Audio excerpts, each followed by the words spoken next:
What is up, hooligans? And happy freedom. Welcome to another episode of Coffee with Hooligans, where we try to make the news suck a little less. And I just remembered I gotta put batteries in Mac the Goat again. Anyways, I'm gonna read through the schedule really quick as much as I can. President Trump is about to walk out on stage. I don't know if we'll get to say our hellos or not, but you guys are welcome to let me know how you're doing, because I will be reading in the chat. As I just said, President Trump will be on stage any moment now. It's titled, Trump and Vance deliver remarks on national security in Asheboro, North Carolina. JD Vance is on stage right now talking. I think he's introducing President Trump right now, but we have a clip.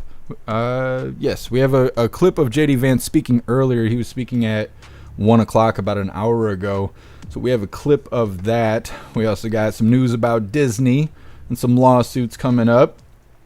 Google being a monopoly. Got some talk about that. We got a little bit about RFK Jr. considering joining forces with President Trump. That's what that little interview thing was yesterday when we were covering President Trump live. As he was walking away, he was stopped by a reporter. I have some clips of that. I don't have the whole interview because I guess CNN didn't post it. Either way, we got a lot of stuff today to cover, but President Trump is walking out on stage right now. So we're just going to jump right into that. Grab the URL for whatever platform you're currently on right now and share it out so everyone can hear from the president.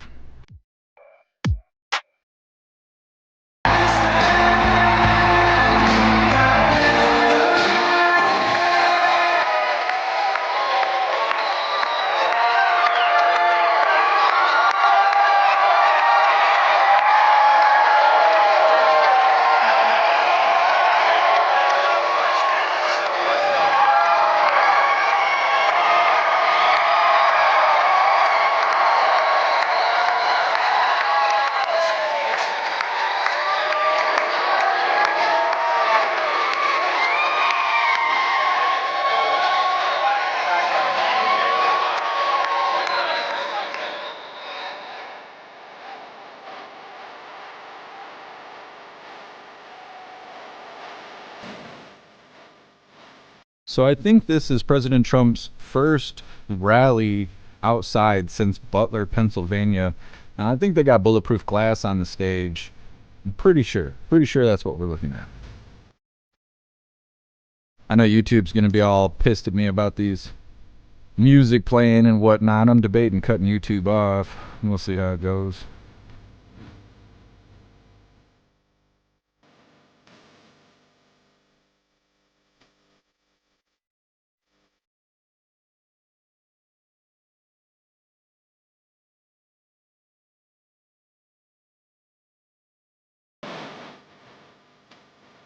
Latin curse. Looks like ballistic acrylic put up. Yeah. At least they're trying, or at least they're pretending like they're trying.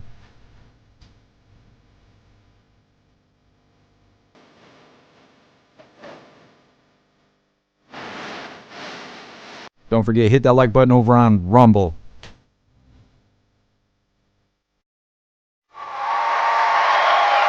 Thank you very much. Thank you very much, everybody. It's great to be here in that place. Did you like the flyover? That was pretty good. We were going low and fast. That was moving along. That was pretty low. Just want to thank JD. He's doing a fantastic job. And I want to thank North Carolina. I love North Carolina. I love them. 76 days from now, we're going to win this state, and we're going to win the White House, that beautiful, beautiful building. That beautiful building. I want to thank Senator Ted Budd, who's doing such a great job. Senator Ted Budd, thank you. Thank you. Great job, Ted. Mark Robinson, he's out there. He's fighting. He's fighting. He's a great one. And I think we have a lot of our sheriffs here, don't we have? Where are they? Will this stage hold them? I'd love to bring them up. Come on, sheriffs, get up here. Mark, come on. I don't know if this stage is going to hold them, but if it doesn't, we've had bigger risks than this. Come on, sheriffs. If you weigh more than 200 pounds, don't come up. I'm only kidding. Come on. All right, fellas. Thank you. I guess I'm too fat to get on stage. 25 pounds too much. Damn it. Shit. Slow down, guys. Come on down. Double them up.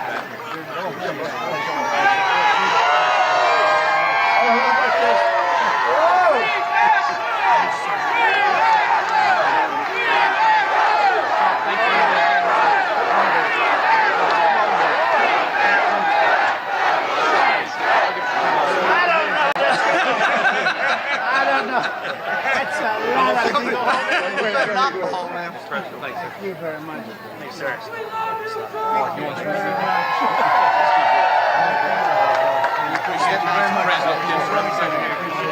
I don't know if this thing's going to hold it, but if it doesn't, we're not going to get it. It's been a worse thing. Thank you. Come on up here. Come on up here. I think we get it. So the bulletproof glass isn't very effective if the president doesn't stand inside of the bulletproof glass. He's such a nice guy. Trying to do all this stuff, putting himself in danger just because of it. He's the man. Just so you know, these are great people, but I want to get them the hell off the stage because I guarantee they didn't have this in mind when they built this. Thank goodness Mark lost a lot of weight over the last couple of months. You did actually. Well, I want to thank you all very much. You are the reason we're able to be here and that you have a safe state and a great state. Thank you all very much. Thank you. That's some group of people for endorsements too. Every group virtually in the country, law enforcement endorsed us. Thank you very much. Thanks, Mark. Good luck, Mark. Will win. Gotta win. He's gotta win. Gotta win. He's a good man. Thank you. Oh, I feel much better. I feel very much better that they got off the stage. I had no idea what was going to happen, but it's not that far down. You know, I had no idea what was. I'm a big structural guy. But I want to thank also members of Congress, Richard Hudson and Byron Donalds, two warriors, two great people, two unbelievable. Where's Byron? Thank you very much. Thank you very much. Where's Byron? Oh, look at him over there. He knows how to get attention. Look at that guy. He's been my friend for a long time. Thank you for everything, Byron. And you have, thank you very much, congressional candidate Mark Harris. Mark? Hi, Mark. Good going, Mark. Good numbers. Good numbers. Brad Knott and Addison McDowell. They're all going to be winners very soon. Young, good-looking people. Thank you very much. Great. The State House Speaker, Tim Moore. Tim? Where is Tim? Oh, he's nice and safe back there. Oh, hello, Tim. I appreciate it, Tim. And Neil Jackson, State Rep. Neil Jackson. Thank you very much. Thank you, Neil. RNC Chairman Michael Whatley. What a job he's doing. What a job he's doing. And North Carolina GOP Chairman Jason Simmons, who's been a friend of ours for a long time. Where's Jason? Nice tall character right here. Thank you very much, Jason. And somebody that's been with me from day one, he's a real general. You know, we have the real generals and we have the fake woke generals that did so poorly in Afghanistan, should have all been fired. But this is a real general, Keith Kellogg. Right, Keith? And this is a great group. It's good to see you, Keith. He's been with me from before day one, right? He said, that guy should run.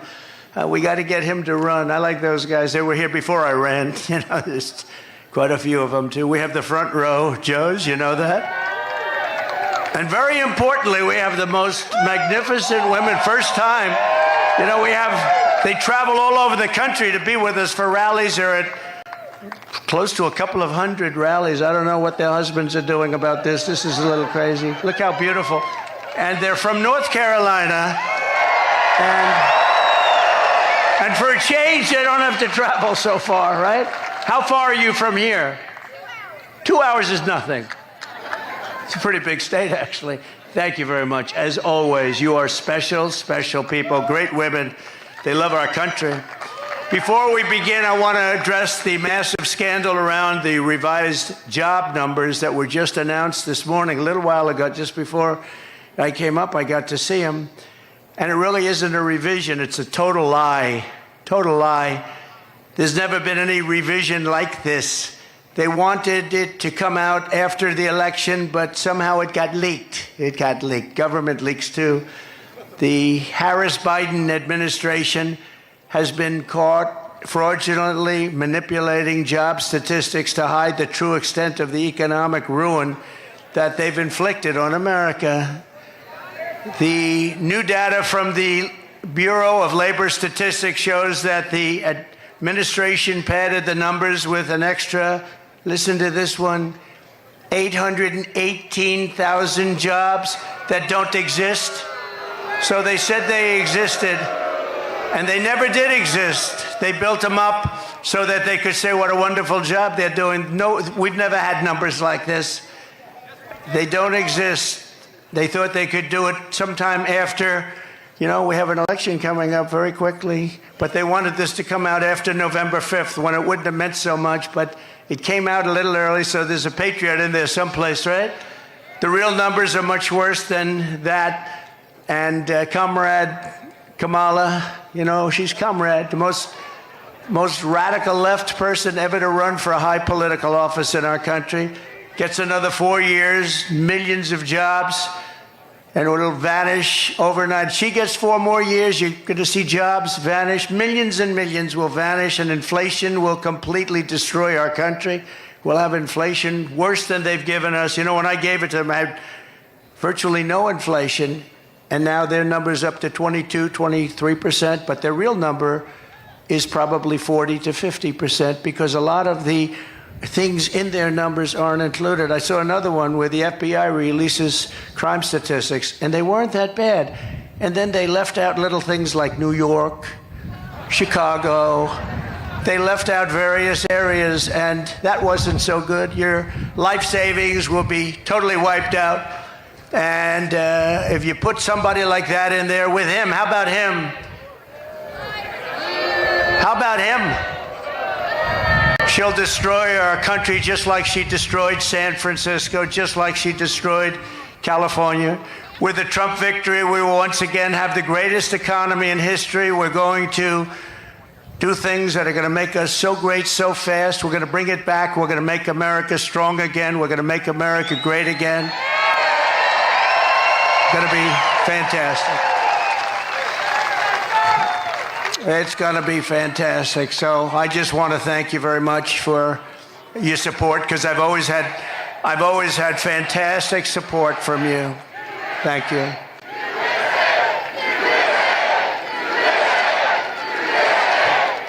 Thank you very much. We have a job to do. We have a job to do. We had some very good polls this morning, despite their charade. I call it the party, the Democrats' party. Do you know 5 people in Chicago were killed in the last little while since that charade that they have going on? They mentioned my name, I think, 271 times. They mentioned the economy like 12 times. They mentioned the border, maybe none. They don't talk about the border. Our great border czar doesn't talk about the border. But they mentioned me more than any other category. I'm now a category. They had me down today as a category. That's all they talk about. Trump. We've driven them crazy. They have Trump derangement syndrome. We've driven them crazy, and they should be driven crazy. They've done a terrible job for our country in every single way. There's not a thing they've done well except cheat and lie. They lie about stats. No, they lied about the crime numbers. The crime numbers didn't look bad. Then they found out that many of the worst places weren't included in the numbers. And that was done by the FBI, which is sad. 4 years ago, our country was strong and respected like never before. Our allies admired us. Our enemies feared us because everyone knew that as an American president, I was all about putting America first. That's true. Under my leadership, we rebuilt the United States military, created Space Force, and we made our allies pay their fair share and their fair dues. You know, we went to NATO, we say, you're not paying, you got to pay. If you remember, President Bush would go and he'd make a speech. Obama would go, he'd make a speech. They all made speeches. This one didn't even make a speech, this last one. But I went, I said, nobody's paying. You got to pay. And they did, paid hundreds of billions of dollars. They said, well, does that mean you won't support us if we don't pay? I said, that's what it means. I had to say that. I got a lot of heat for that. People, the fake news. Oh, that's a lot of fake news. Oh, that's a lot of fake news. No, the fake news gave me a hard time for that. The fake news was saying, what a terrible thing to say to our allies. Our allies weren't paying. And I said, you got to pay. We were paying for everybody. So they take advantage of us on trade, and then we also pay for their military. That somehow doesn't work. So they had to pay. They paid hundreds of billions of dollars. But I said to them, no, that means I will not protect you. I will not protect you. They said, sir, if we're attacked by Russia, will you protect us? Used to be Soviet Union, now Russia. Will you protect us? I said, are you paid? No, let's assume we're not paid. Then you're delinquent, right? Well, yes, that's an old real estate term. You're delinquent, yes. No, we will not protect you. The press went crazy that I said, and you know what? If I would have said the other way, they would have never paid. Hundreds of billions were sent into NATO. But we defeated ISIS, we killed the world's top terrorists, we secured our borders, we achieved energy independence, we stood up to China, we protected Israel, we made peace in the Middle East with the Abraham Accords, and more. We did things like nobody ever heard of, and we brought our troops mostly back home. We didn't start any wars for 79 years it was before. We didn't start wars, 79, 80 years. Everybody said, oh, he's going to start wars with his attitude. No, my attitude kept us out of wars. I stopped wars with phone calls. Russia should have never happened. With Ukraine, would have never happened if I were president. Would have never happened. Nope, there was no talk of that. Would have never, ever happened with Putin. Would have never happened. And Israel, October 7th, would have never happened. Iran would have never done that. They had very little money at that point. Now they're rich as hell. But Biden allowed that to happen, and Kamala, where's Biden? What happened to Biden? Where is he? He's on a beach. He's on a beach. You know, he's got somebody that thinks he looks great in a bathing suit. He likes to go to a beach. How do you leave here and go on a beach? You can't do it. There are things you just don't do. People don't want to see you in a bathing suit. Walks badly. It's hard to walk in the sand, you know. He has a hard time lifting his feet through the sand. And then he grabs the chair. The chair is meant for old people to lift and young kids to lift, like, you know, 4-year-old kids, right? And he can't lift it. He needs a little help. The whole thing is crazy. How we ever got that is crazy. And what happened to our country with inflation and with disrespect from all over the world, and all these wars are starting all over the place.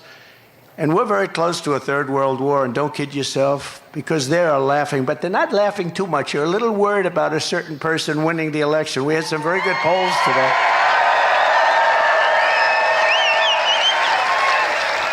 And if that happens, you're not going to have any third world wars. Every American was safer under President Trump. In fact, the entire world was safer when I sat behind that beautiful, resolute desk in the Oval Office. You know, I heard the other day, for the first time, I heard Biden say, the beautiful, resolute desk. He never said that before. They copy me. When I say we're a nation in decline, guys are copying me. Then they say they shouldn't say that, but they thought the words were beautiful. But they copy me all the time.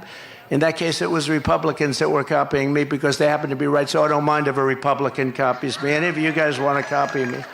But it's a sad thing to have to say. But they copy me. The resolute desk, he never mentioned that. He doesn't even know what the hell the resolute desk is. Exactly 3 years ago this month, the weakness and incompetence of Kamala Harris and crooked Joe Biden delivered the most humiliating event in the history of our country and one of the biggest military disasters in the history of the world, as far as I'm concerned. No one will ever forget the horrifying images of their catastrophic retreat from Afghanistan. Desperate Afghans fell to their deaths from the wheels of U.S. cargo planes that were 3,000 feet up in the air. bloodthirsty terrorists poured out of the prisons after Biden and Harris surrendered Bagram, one of the largest air military bases anywhere in the world. We spent billions and billions of dollars building it many years ago.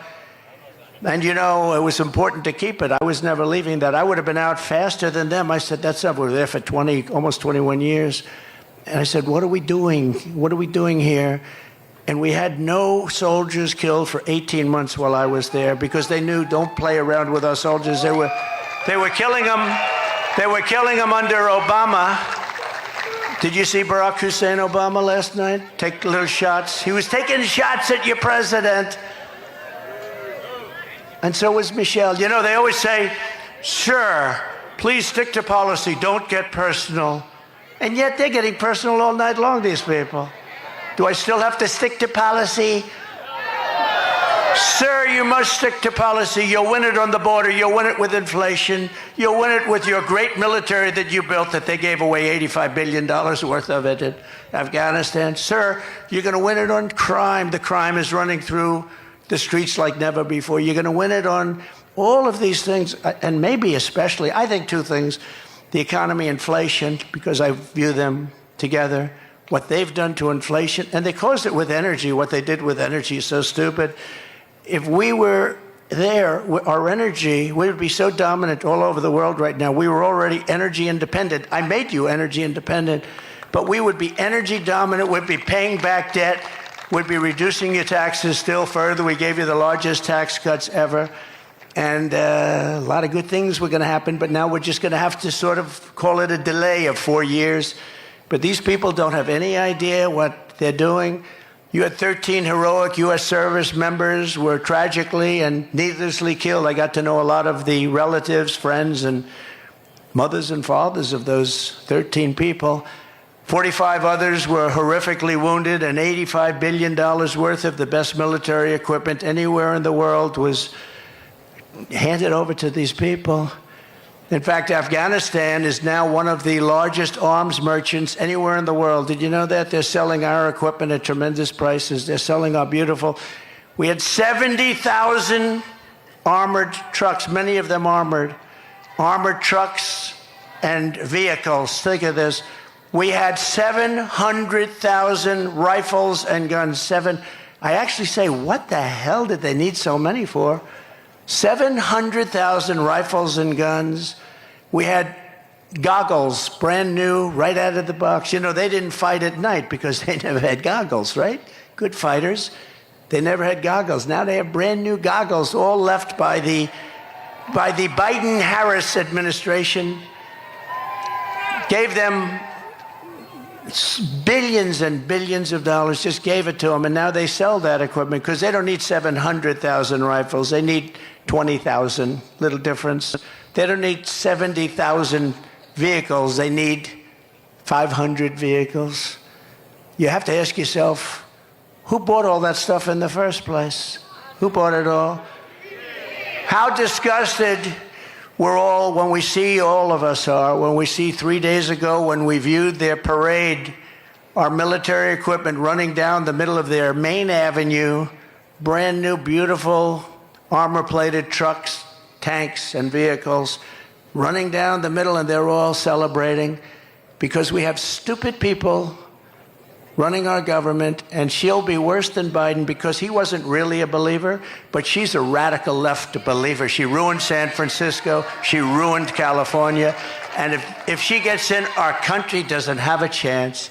This calamity is on Comrade Kamala Harris's shoulders.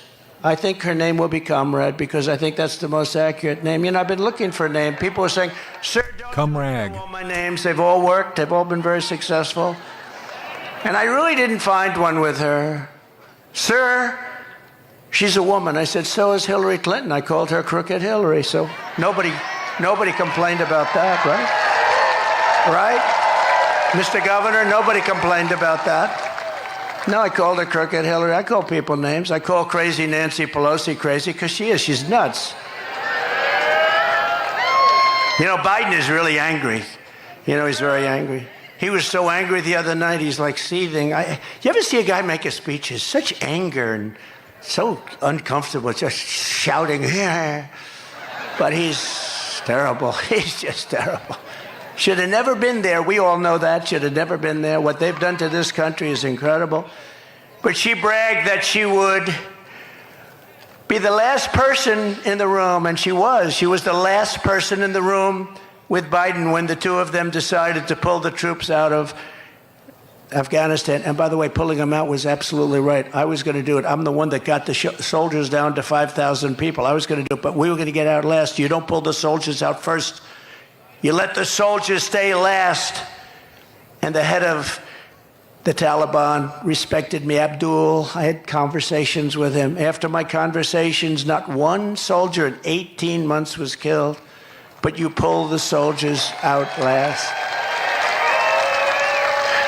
Milley and these guys, you know, we have great generals, but Milley and Mattis and these guys, they didn't know what I call them television generals. The television generals are no good, but the generals that defeated ISIS, for me, were great. We have a great military. But she had the final vote. She had the final say, and she was all for it. You take the soldiers out. If I took that young person right there, about 5 or 6 years old, beautiful young person, and if I said, I gave little details, like about 30 seconds worth of details. Would you take the military out first or last? Sir, I'd take the military out last. But they took it out first. And then we left hostages. We left all of the equipment. We left everything. And we left Bagram. And now China is occupying Bagram. Bagram being 1 hour away from where China makes its nuclear weapons. Wouldn't it have been nice to have our big, fat, beautiful base? It was probably built there for that reason. But China 1 hour away, and now China is occupying that massive, big base. Some of the biggest runways in the world. They can hold heavier loads than any runways in the world. Under my leadership, we were getting out of Afghanistan, but we were going to get out with dignity, pride, and with strength. When I left office, we had not lost a single service member in the combat in Afghanistan in more than 18 months. And then we had that horrible day where we lost so many, and so many were so badly hurt. Arms, legs gone, face just obliterated. We lost so many great people that day. Nobody talks about the people that were so badly injured. They never mention them. I always mention them. All over the world, our adversaries knew that America was not to be trifled with when I was your commander-in-chief. And you know, it's very interesting. If you look at Hungary, very strong country, very strong leader, Viktor Orban, he said the only thing that's going to save the whole world is Trump has to be president again. We had no problems. We had no problems. He said, we had no problems. I don't use the term, but he did. He said, China was afraid of him. Russia was afraid of him. They always said, oh, I was so friendly to Russia. I'm the one that stopped the Russian pipeline called Nord Stream 2. Nobody ever, the biggest development they ever had to feed oil all over Europe, I stopped it. And then Biden comes in and he gives them everything. He gave them the pipeline. They built the pipeline, but I stopped it. Putin said, that's the worst thing that's ever happened to us. I said, I'm sorry, I have to do it. And he approves it right away. And then they say, Trump was not strong on Russia. I think they got it wrong. Putin actually said, if you weren't strong, I'd like to find out how bad would you be if you were strong, because you were brutal. But, you know, I got along with him. It's good to get along with these countries. I got along with China. That wouldn't have happened. What's happening right now, they're planning an attack on Taiwan. There's no question about that. That wouldn't have happened. Wasn't going to happen. They knew that you weren't allowed to do that. Putin would have never gone into Ukraine. Israel would have never been attacked. It's a sad, sad situation. So many people are dead. So many people are gone. So many cities. You look at Ukraine, those cities are just wiped off the face of the earth. They're outside of Kiev and a couple of others. They're basically just flattened. Far more people dead than they let you know. It's like your numbers that were released fraudulently today. Far more people dead in that war than anybody would know. When those big buildings come tumbling down, hit with rockets, so ridiculous. There's nothing left. It's so ridiculous. But since the Afghanistan catastrophe, it's been open season on America. and our allies. I really believe that the Afghan disaster, what happened, the stupidity and the way we pulled out and the bedlam and all of that, it would have been very smooth. We were going to get out with strength and dignity. But when Putin saw that, he said, wow, those people don't know what they're doing. They're overrated. And he went in, and the same thing happened with Iran. Iran was not going to play with us. And now Iran is a rich nation. They have $300 billion. They had no money. And in 3.5 years, they made $300 billion they have right now. They made it all in 3.5 years. They had none when I left. And we would have made a fair deal with them. They can't have a nuclear weapon. Very simple. You can't have a nuclear weapon. Other than that, we want you to have great lives. But I do hear they're after me, but, you know, that's the way it is. Look, I'm here for you, and I'm here even for the world. We want to stop world wars because the equipment is so devastating now. A world war is obliteration. We can't have a world war. Every dictator, tyrant, and terrorist on the planet knows that they can get away with murder under Kamala and Crooked Joe. Kidnappers are getting millions and millions of dollars, but now they're getting billions. They're getting billions. What did you get for the 4 people that we released? Sure, they got $6 billion. What is $6 billion? Does anyone know what that means? $6 billion. They got $6 billion. People get kidnapped and, you know, they ask for like, how about $1,000? How about 500? They got $6 billion from these idiots.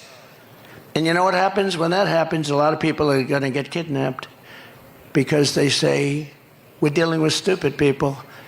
A lot of people. We had 59 people that were hostage. Some in North Korea. That's about as tough as it gets. We got people out without paying for anything. We never gave money. We didn't want to give money. If we gave money, all they do is they go around kidnapping everybody. These people give, not only do they give $6 billion, they got the Prince of Death out. He's the #1 arms merchant in the world. Russia got him as part of one of the deals. The #1 arms merchant in the world. We got a couple of people. But, you know, why were they there? And why did they do what they did? But they got some of the most criminal, the toughest, meanest criminals anywhere in the world. On top of that, we paid them billions and billions of dollars. We're run by very stupid people. I'd like to use a different word. I'd like to use a much more sophisticated word, but there's no word I can think of. Incompetent. How about incompetent? As a result, peace in Europe has been shattered by the largest European land war since the fall of Nazi Germany. This is the largest war there's been, and this war is going to escalate and escalate. When, if, but when. I have to always say if, you know, because they cheat. I would say when if they didn't cheat, but they cheat. That's the one thing. They're great at cheating in elections. If we win, I'll get that thing settled before I take the office. I'll get it settled as president-elect. I'll get that war stopped. With Russia, yeah, we'll get that stopped. Ukraine and Russia, we're going to get it stopped, and quickly. It'll be done before I get to office. It would not have happened if I was president. It wasn't going to happen in the Middle East. The Jewish people have suffered the worst atrocities and deadliest attacks since the Holocaust. There's no question about that. The United States has been forced to abandon more embassies under Kamala than at any time in our history. We're running out. It's not like we're leaving. We're being run out of these embassies that cost us hundreds of millions of dollars to build. You got to see these embassies in the middle of nowhere in a country you've never even heard of. They spent $900 million to build an embassy. The whole thing is crazy. The world is on fire, and Kamala and Biden have marched us to the brink of World War III. That's what we're in. I think, General, you would probably agree. You're one of the experts, I would think, right? I don't even talk to you about that lately. It's so out of control. I don't even have to bother. I just say, look, take a look. But one of the great experts, and we're on the brink. That's why this November Americans are going to tell Kamala Harris, that we've had enough. We can't take it anymore. You're doing a terrible job. Comrade Harris, you're fired. Get out of here. You're fired. You're no good.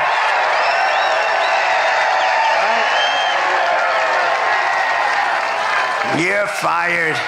Get him out of here. All you have to do is take a look at San Francisco. Look at the job she did. She had one policy. If you steal less than $1,000, basically $950 to be exact, I want to be accurate for purposes of reporters. The fake news media, they want accuracy. They don't have to be accurate, but we have to be accurate. But if you steal less than $950, they basically leave you alone. So I have guys going in and robbing stores with a calculator. Let's see, this is $100. Did you notice? This is not going to happen in North Carolina, I don't think, is it? No. Let's see, that's $100, that's $59. Bing, bing, bing, bing. Stop. But we don't want to go over $950. They walk out with it. Nobody does a thing. Starting the moment I lift my hand from the Bible after taking the oath of office, I will move to restore America to maximum strength and return the world to peace. We're going to return the world to peace. And mostly I can do it with a telephone call. You know, we don't have to send troops. I can do it with a telephone call. You go to war with another country that's friendly to us or even not friendly to us. You're not going to do business in the United States and we're going to charge you 100% tariffs. And all of a sudden, the president or prime minister or dictator or whoever the hell is running the country says to me, sir, we won't go to war. I talked this world out of a lot of wars with telephone calls. I don't have to send in the troops. One of my most urgent priorities will be to quickly rebuild the readiness and spirit of the United States Armed Forces. And we had it built. We rebuilt it.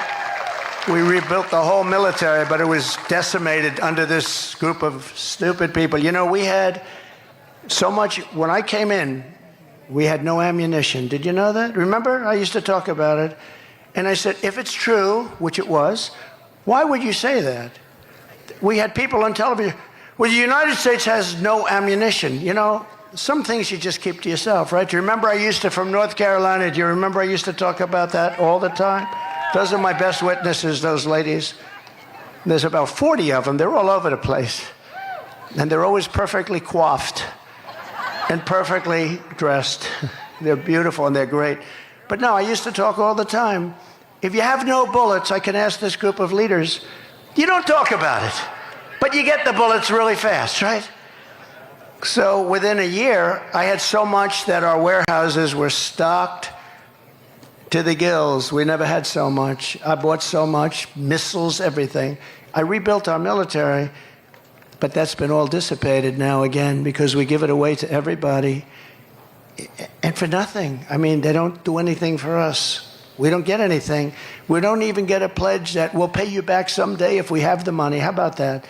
Pay you back someday if we have the money. You know, I sponsor athletes sometimes. If I see somebody that I like in sports, I sponsor some golfers. Usually doesn't typically work out. I don't know if you know, it's like a 5,000 to 1 shot, but I'm good at that stuff and I can see talent. And I'll give them a few $1,000s. I'll give them $50,000. I'll say, you know, you're really good. You could make it. Why aren't you trying out for the tour? Sir, I have no money. I have to give lessons. I have no money. He said, you're too good to give lessons. You can be a tour player. I said, sir, I don't have any money. I say, here's $50,000. And here's the deal. If you do well, you pay me back with no interest. Just good luck. If you don't do well, which you probably won't, because it's very hard, they say the worst is a boxer. If you sponsor a boxer, they're all great, they're winning all their fights, and then they turn professional, and they go in, and this goes with the UFC, run by Dana White, one of the greats of all time, which has really taken over for boxing. But it's the same thing, and people sponsor people, and they get what they get. But the worst is that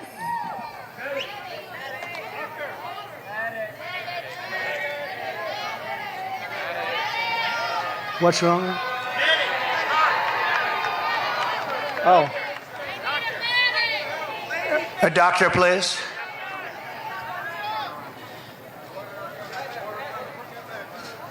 Must be pretty hot out there. Someone figure out what the weather is in Asheboro, North Carolina. It's very hot. And a lot of the people waited for days to get here, so I understand it. Take your time, doctor. Take your time. Thank you. Is there no sides on the bulletproof glass? Because if so, that shit doesn't make any sense. He was shot at from the side. Well, I mean, he was shot in the ear, so why are they doing that? I thought it was a box. Yeah. Take your time, please.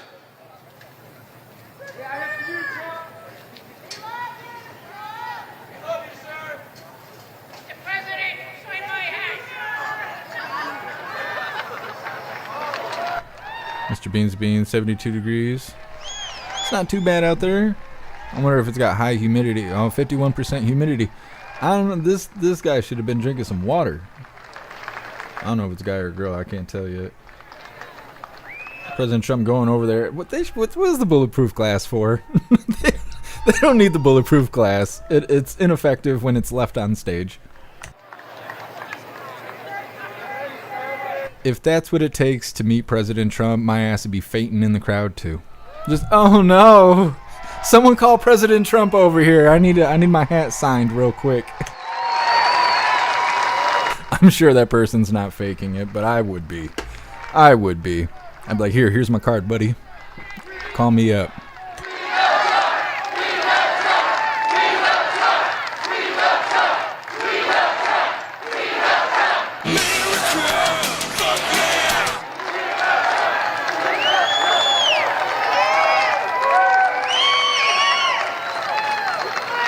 Thank you very much. You know, they come 2 days, 3 days early, and it's a lot of stress. We lose them. The only ones we don't lose are front row Joes. I don't know what they have going. They have something going here, Governor. Thank you very much. Thanks, Doctor. But America is blessed with the greatest military in the world, but our men and women in uniform have been betrayed by radical left politicians and some generals, and at the top, they're woke. They're woke. We don't want woke generals. We want generals that know how to win, and we have them. We proved that when we wiped out ISIS, didn't we? Proved it. Sure, it'll take 5 years. We did it in three weeks. I think we did it in 3 weeks. We have the greatest military in the world, but you need the great leaders. Otherwise, your military can never be great. Everywhere I go, soldiers and veterans tell me how angry they are that not one person has been held accountable for the Afghanistan catastrophe. He never fired anybody. You know, I fire a lot of people when they don't do a good job. Then they come back and write books. You know, they hate you, but that's okay. When you don't fire people, they never write books, you know. But I fired a lot of people. I wasn't happy with their service. I wasn't happy with the job they did, and I fire them. I let them go. I mean, I'm working for you. I'm not doing this for myself.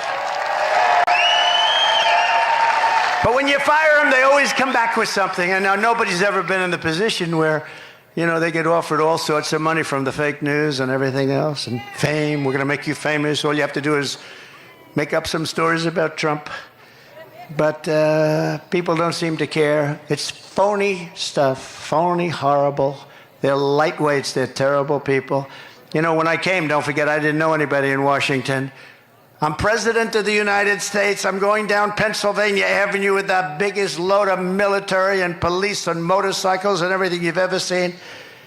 And I didn't know anybody. I said to my wife, I don't know a lot of people, but the people I know, I got recommendations from a lot of good people, well-meaning people. Some were good. Most were great. But we had some bad ones too. But now I know them all in Washington. I know the good ones, the weak ones, guys like this. I know the weak ones and the bad ones, General. We know the dumb ones and the smart ones, don't we? We know them all. But the voters will hold Kamala and Joe accountable for this November when I take office, and they're going to be held accountable for what they've done to this country. Right? Thank you. I will ask for the resignations of every single senior military official who touched the Afghanistan disaster. I want their resignations immediately. And I want them on the desk in the Oval Office The Resolute desk, I want them on at 12 o'clock, Inauguration Day, everybody involved with that disaster. When you have a disaster so stupid as that caused us such problems, you don't know what that's done to the reputation of our country, the Afghanistan disaster. This house cleaning will be a signal to the entire world and America military and everybody else. They want people to be held accountable for failure and incompetence. And it's just not acceptable that something like that could happen. These are fighters. They fight with broken, old, obsolete weapons and knives. We have F-16s. We have F-35s, F-32s. And we were knocking the hell out of them. Just knocking the hell out of them. It was easy. But I said, what the hell are we doing this for? Let's get the hell out of there. We were getting out with such strength. They were so happy they couldn't believe it. And then these people came in, and it's horrible to even think about what happened. And countries all over the world lost respect for us because of Afghanistan. We demand success and we demand victory. We want victory from our soldiers and from everybody else. Under Comrade Kamala Harris, and I call her that because there's never been, she's a Marxist, okay? I was saying, do you think she's a Marxist or a communist? To people that really study this stuff, they weren't able to tell me. They said it could be all the way, it could be communist, but she's damn close. They said it was definitely one or the other, but they couldn't actually tell me. Was it communist or Marxist? Sir, it's one or the other. We're not sure. We'll figure it out. But under Comrade Kamala, our military has been abused for radical social experiments. On day one, I will get critical race theory and transgender insanity the hell out of our U.S. armed forces. We're taking it out.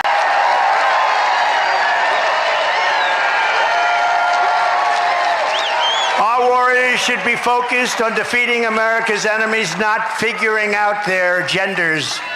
By that time, hopefully, they know their genders.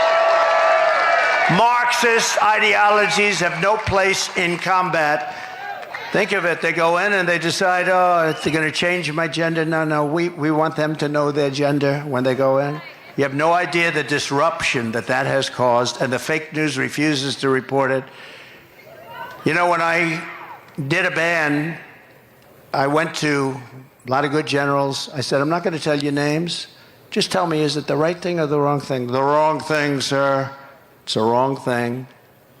And I had unanimous support. And then we did it. I didn't do it. Other people did it. They reversed me as soon as they got in, like almost the first day. I didn't do it. But they allowed things to happen to our military that just not right. If you want to have a sex change or a social justice seminar, then you can do it somewhere else, but you're not going to do it in the Army, Navy, Coast Guard, Air Force, Space Force, or the United States Marines. Sorry. You're not going to do it there. The military brass that led these absurd and insulting initiatives will likewise be removed, and they will no longer be in command. They're going to be gone so fast. Kamala and Crooked Joe purged 8,000 service members from our military for refusing their COVID vaccine mandate. They refused to do it. We didn't want a mandate. The mandate, you just can't do that. I will rehire every patriot who was fired from the military with an apology and with back pay. They will get their back pay and an apology from our government. Hopefully they have great jobs right now and they're making a lot of money, but if they want to come back in, they get an apology and we sign them up and they get their back pay. Should have never happened. The mandate stuff should have never happened. Thanks to Comrade Kamala and Joe Biden, morale in our military is now so low that almost every single branch is suffering a major recruitment and retention crisis. You know that. Upon taking office, I will begin the largest peacetime recruitment drive in the history of the armed forces. We have to fill our armed forces with great people, but they don't have spirit now. There's no spirit. Used to other soldiers would bring their friends in. Now that doesn't happen. Almost never happens. The sense of spirit, pride, and prestige will soon come roaring back and reach levels never seen before. We're going to make it so hot that I'm going to want to resign and join the military. I don't know what rank I would start at. I guess I started private. I don't know. What rank would I have to start at, General? I have to start pretty low. He said, you'll start at the top. All right, then I'll stay here. That's very good. You'll start at the top. He knows what to say. America's military must always be unrivaled and unbeatable. I mean, I see reports coming out where they do studies, and they said under these circumstances, we'll lose a war to China. Number one, if it's true, why are we saying it? And number two, it shouldn't be true, should it? Huh? It shouldn't be true. Not going to happen. Why would they release a report like that for China to read? We're vulnerable here. She said they're idiots. That's a good word, too. Who's the woman that said that? Stand, please. Who said that? That's very good. No, it's true. She says they're idiots. No, they released a report talking about all of the vulnerable areas. We need more this, we need more that. We're weak here, we're weak there. I don't know who does this report. Why would you release a report like that? So after years, that's like saying we have no ammunition. Ladies and gentlemen, we have no ammunition at the time. We're the United States of America. You know why? We gave it all up to Ukraine and various other places. We gave them everything. Empty our warehouses of all of our ammunition. Let's give it to people free of charge. Free of charge. Costs billions. Free of charge. Everything's always free of charge.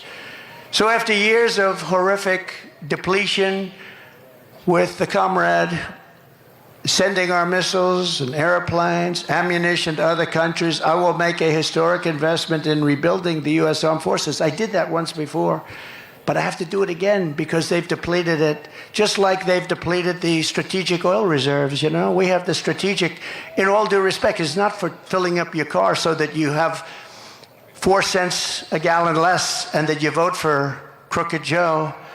It's not meant for that. It's meant for war. It's meant for tragedy. It's meant for real stuff. It's at the lowest point today in its history. We almost have nothing left. And we had it at a level that was such a beautiful thing to see.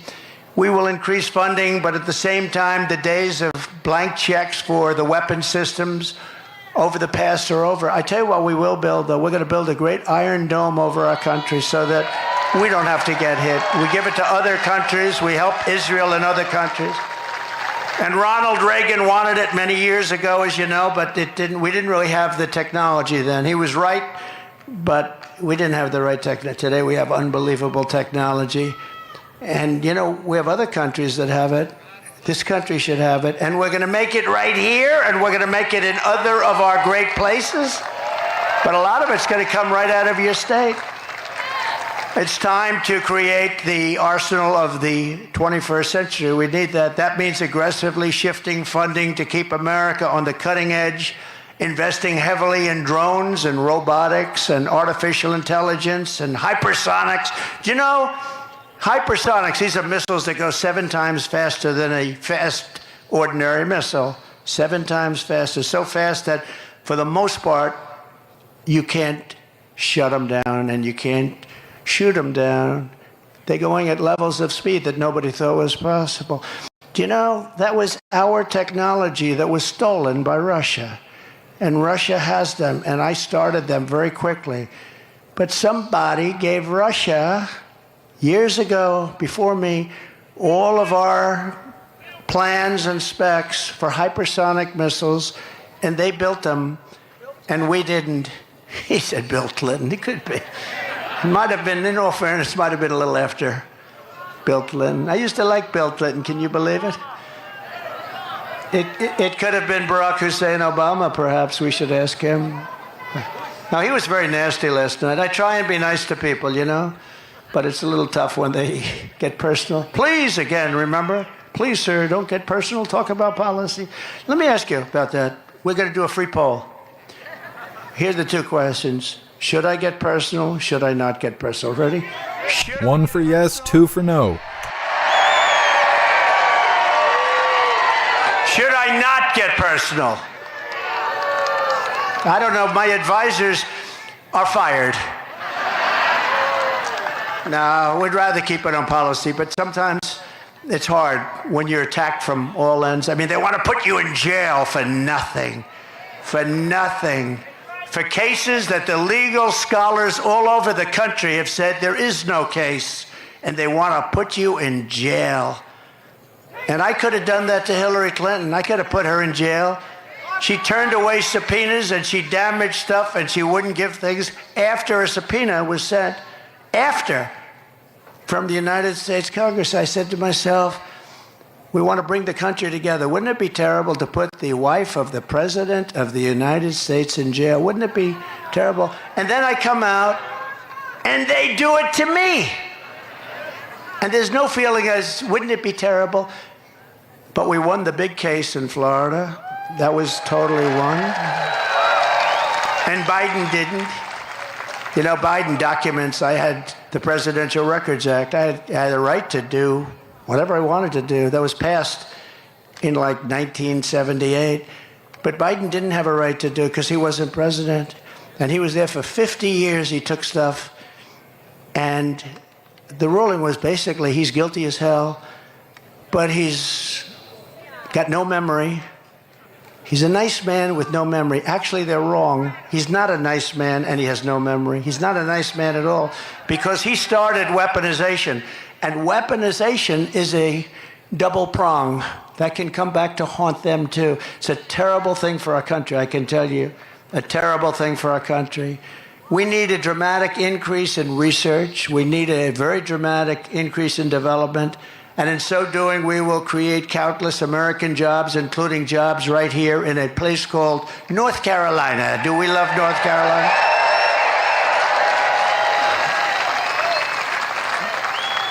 Laura Trump is from North Carolina. She named her daughter Carolina, the wife of Eric. I now say that he's the husband of Laura. We changed it. He's great. He's great, and it's a great couple, but she loves this place. She just loves it.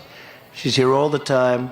And, you know, she comes and we love her too. She's amazing. She's got a great talent, and she, along with Michael Watley, are running the Republican National Committee and doing a great job.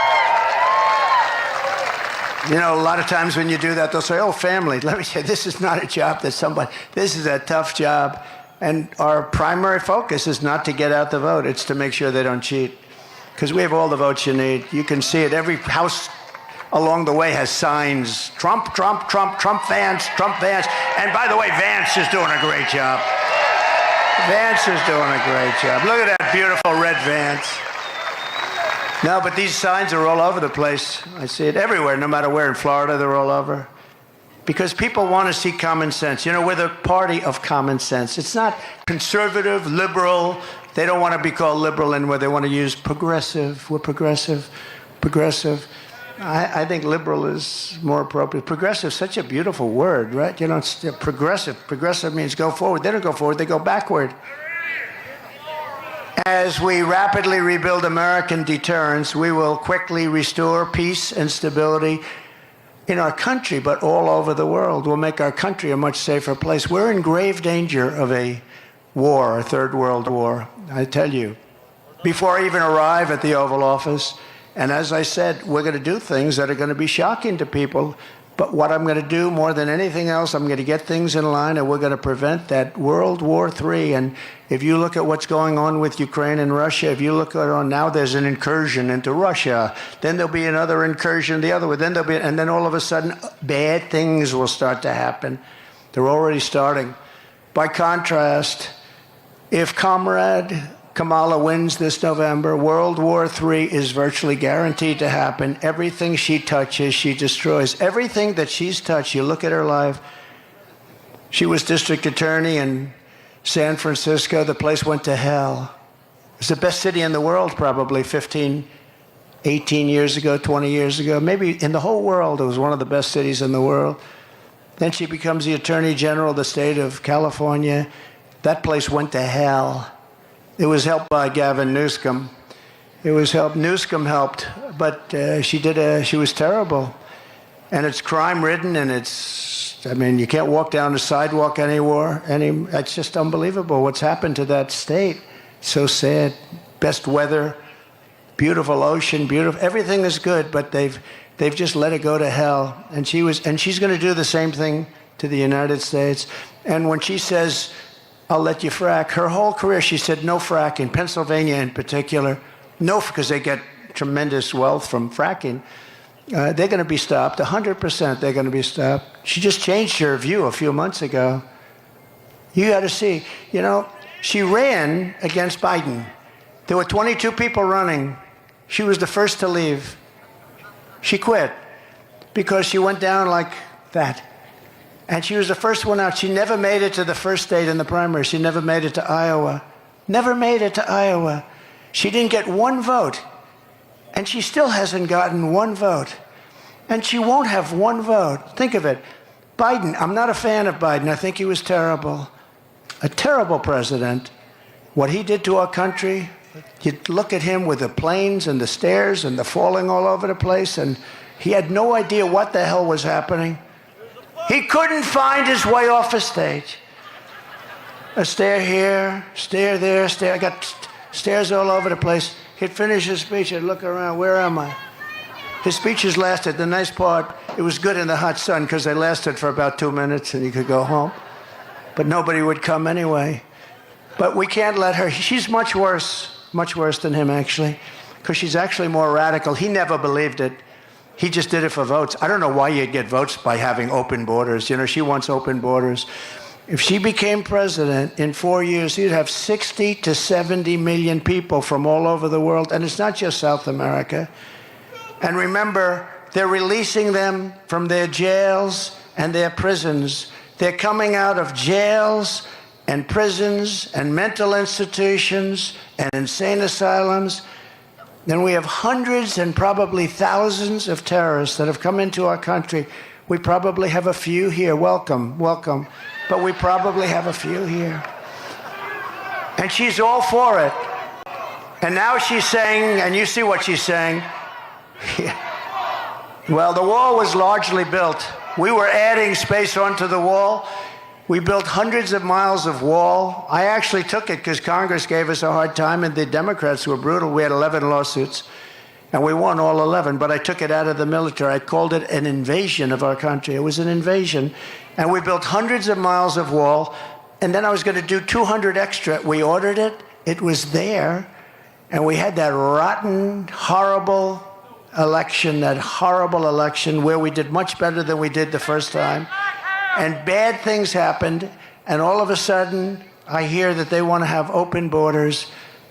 And I thought they were kidding. Who the hell wants open borders? And then they said, we'll give you health care. Now they're saying all about how they're getting tough on the borders and how they were tough, except they have a couple of problems. Do you know that we flew in 1 million people, airplanes, over the top of the border, beautiful airplanes. They're flying them in. If you want to stop people, you're not flying them in on airplanes and many other things. No, they wanted open borders, and we have a country that's loaded up with many, many criminals right now, of the worst. They emptied their jails. They emptied their jails and prisons. They emptied their mental institutions into our country, largely. Now, they're continuing to do it. But if you look at many of these countries that we're talking about, frankly, who can blame them? They're dropping their prisoners into the United States of America. They're dropping all of these people into the United States, including their mental institution people. Any terrorists they have, they're dropping them into the United States. We're taking hundreds of thousands of people that were in jail for murder. You take a look at Venezuela, their jails are half. And I'm surprised half, because frankly, I would have worked faster than that if I were running it. I would have had all of them out of there by now. They go to Caracas, they take all their gang members, all of their killers, their murderers, their drug dealers, they take them and they're putting them into the United States, and their crime is down 72%. In fact, next time what we'll do, instead of North Carolina, we'll have our next little gathering in Venezuela, because it will be much safer than being in our country. If these people win, you're not going to have any meetings, you're not going to have anything. There'll be chaos in our country. And we just can't let it happen. We can't let it happen. We can't let it happen. Remember, when Biden sent Kamala to Europe to stop the war in Ukraine, she met with Putin. And then 3 days later, he attacked. How did she do? You think she did a good job? She met with Putin to tell him don't do it. And 3 days later, he attacked. That's when the attack started. Did you know that, General? Should have sent you. But over 500,000, they say, are dead or wounded, but it's a much higher number than that. And everything lies in ruin. Look, we are going to fight like hell to win this election.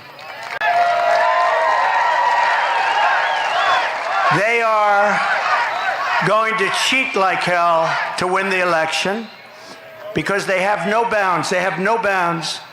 I've said to some Republicans once in a place called Philadelphia, which I love. I went to school in Philadelphia, but it's suffering tremendously, like Chicago, like every Democrat-run city is suffering. But I said, why do we allow them to do it? Do Republicans do what they do with the stuffing the boxes, with all of the different things they do? Sir, we're proud Americans. And that's really the right thing to say. But they have no bounds. We have to win this election. If we don't win this election, we are in such trouble as a country. We're in trouble right now, but you have the right guy to straighten it out. I'll get it straightened out. I'll get it straightened out fast. We're going to have peace through strength all over the world like we had just a short while ago. And I just want to say, closing, it's an honor to have served for 4 years. I wish we didn't have this break. The only thing good about the break is it shows how bad it can get, because we've never had a country that's been in shape like this country is in right now. We have squalor in our streets. Our vets are disregarded, living on sidewalks in freezing cold and unbelievably hot cities all over the country. And yet we have people coming into our country that are living in luxury hotels. This is what we have. We're going to straighten out our country through common sense. We're going to straighten out our country with the United States of America. We're the greatest country in the world. We're not going to let this continue to go. We're going to straighten it out. We're going to make it bigger, better, stronger than ever before. We're going to bring in business. We're going to use tariffs to take advantage of our great strength and to, frankly, hurt countries that are hurting us and have been hurting us on trade for many, many years. Right now, China is building massive auto plants in Mexico, and they think that those plants are going to make cars and they're going to sell them across the line for no tax, no anything, destroy what's left in Detroit, which frankly, compared to years ago, is very little, and South Carolina and many other places. We're not going to let it happen. We will charge them 150 or 200% tariff, and all of that investment that they made is now worthless. We're not going to let them do that. We're not going to let them destroy our automobile industry. The United Auto Workers has a grossly incompetent man at the head. They want to make all electric cars, and Elon Musk is a friend of mine. You saw he endorsed me very strongly, and he understands that I'm right. And I love electric cars, and they have an incredible purpose. They have an incredible purpose. They're unbelievable what they can do, and he makes a great product. But I told him, I said, before you endorse, you have to understand, we have to have gasoline-propelled cars. Again, we have more liquid gold than anybody anywhere in the world, more than Saudi Arabia, more than Russia. We have more than anybody. We're going to quadruple that business. We're going to be much bigger than both of them put together. We're going to pay down debt. We're going to reduce your taxes. I gave you the largest tax cut in history, the largest regulatory cut in history. That created all of the jobs.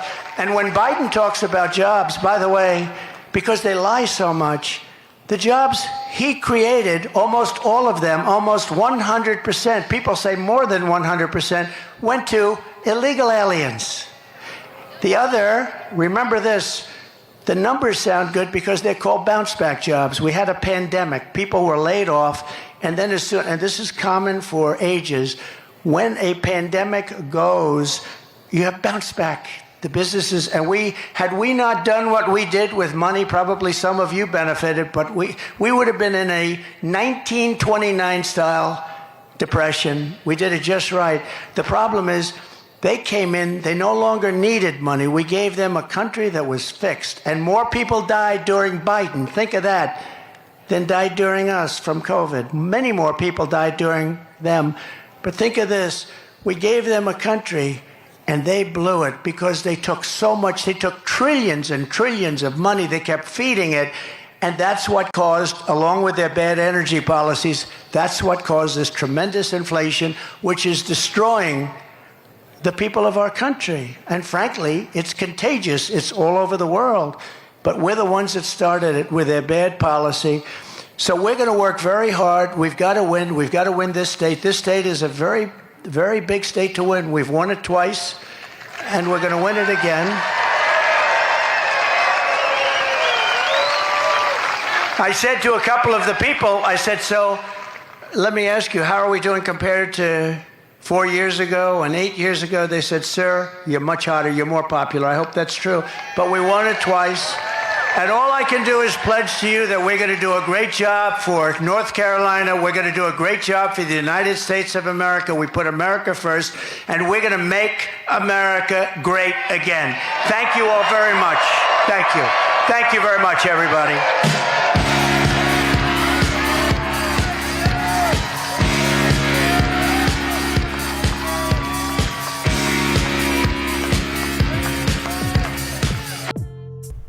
Well, hooligans, that was President Trump live. How do you guys think he did today?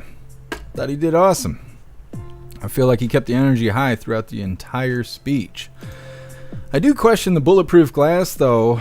Like I said before, when he was shot at, it was from the side. So why are the sides wide open? On top of that, the buildings on both sides. Just looking at the pitch, you know, they refer to it as the slope of the roof. I was wondering, did they got SS up there? Is the Secret Service up there? Or is the slope too much? It's too much pitch on that roof. It's hard to tell. They're keeping the camera real tight. The frame is real tight.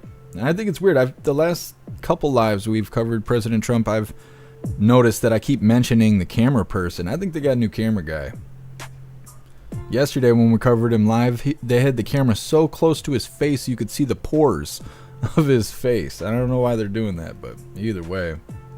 Hanging out with the president until he's no longer on stage, and then we will get rolling into coffee with hooligans. I'm going to read through really quick, see what you hooligans think about President Trump.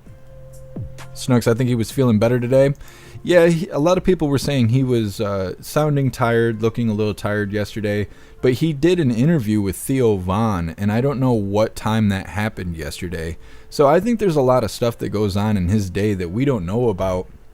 And then days later, these interviews come out and these one-on-ones and whatnot. I mean, we covered him live yesterday, and as he was walking away, he didn't even make it out of the room, and he was already being interviewed by CNN. Like right there, you know, at the back of the sheriff's vehicle. I have a clip of that we're going to cover during Coffee with Hooligans. Has he got enough Secret Service agents following him in? I see he's got females on his detail. Hopefully they're equipped and prepared for anything. Look at these happy event goers. That little girl was digging in her nose. Did you guys see that? She had the whole thumb tickling her brain. We caught you. We caught you. This ain't candid camera, but it's close. Anyways, let's go ahead and read through the schedule once again because I know I kind of rattled through it. We're excited to see President Trump. And we're going to read through the chat really quick, so don't you worry. But like I had said before, we will be starting with a video titled Pack Your Bags because in 6 months you're going home. This is a clip of J.D. Vance speaking. Obviously, it was done live. It was about 2.5 hours ago. He was on stage right there where President Trump just was. J.D. Vance was speaking live, so we got a little clip of that. Then we have a video titled Disney Drops a Bid to Dismiss Widower's Wrongful Death Lawsuit. Apparently, if you sign up for Disney Plus or any kind of Disney shit, you are agreeing that you are forfeiting your ability to sue Disney. And that's pretty fucking crazy. I didn't realize that. They had signed up for something through Disney. I don't know if it was Disney Plus or what it was. But then after eating at a restaurant, this guy's wife died from peanut allergies after the restaurant had claimed there was no allergens in the food. And so they're trying to sue Disney, and Disney's like, nah, you got Disney Plus. You can't sue us. You agreed you wouldn't be able to sue us, so sorry we killed your wife. It's fucking crazy. Now, I guess they're changing their tune, which is the point of that video, but What a mess. What a nasty mess. When you're clicking those I agree to terms bullshit, we're supposed to read the 900 pages of that like we're in Congress or something. Otherwise, you end up in that situation. That's scary. Then we got a video titled, What to Do with Google. They're saying that Google is being accused of running a monopoly, but it's going to take so long to tear it apart that it probably won't even happen because AI is advancing so fast that people are going to start relying on AI for search results instead of Googling things. I absolutely believe that because that's what I do. I use AI for a lot of shit instead of Googling it because a lot of the content you get when you Google stuff is AI generated. So you might as well just ask AI, hey, what is this? What is that? Where do you find this? Blah, blah. And so they think that the AI search is going to surpass traditional Google search, and we'll see things kind of evolve before we'll see Google be taken apart. Then we got a video titled RFK Jr. considering joining forces with President Trump. And then we have that clip, like I was saying, President Trump was interviewed by CNN yesterday, right after the live that happened here in Howell, Michigan. That video is titled Trump to Consider RFK Jr. Then we got a video titled Will Trump Be Sentenced Before the Election? We covered a follow-up yesterday. This is a little bit further of a follow-up. It's kind of still in the air, but either way. Then we got a video titled Pro-Hamas protesters clash with police outside Chicago's Israeli consulate during the DNC. We have a couple clips of these protesters getting their ass whooped and stuff. We didn't go live yesterday for the protest because it was only active for like 15 minutes. The police officers in Chicago don't fuck around. This isn't Portland. This isn't California. This isn't Washington State. This is none of that shit. It's fucking Chicago. These people are shooting each other by the hundreds every weekend. The police are not fucking around with Antifa and shit. They were being put on their heads left and right. At one point, everybody thought things were going to kick off, and by the time I checked that message, the protesters had moved on, except for the little bit of Antifa that was there, and all 15 of those people got fucking arrested immediately. And so by the time I even read the message, it was all over, let alone starting a live. And then nothing happened afterwards. They tucked their tail and they went back to their little hotel room or their trap house or wherever the fuck they were hanging out. But anyway, so we got a couple of videos on that. The next one is titled Chicago Police Officer Come Here. Officers duping these dumbass Antifa people into being arrested.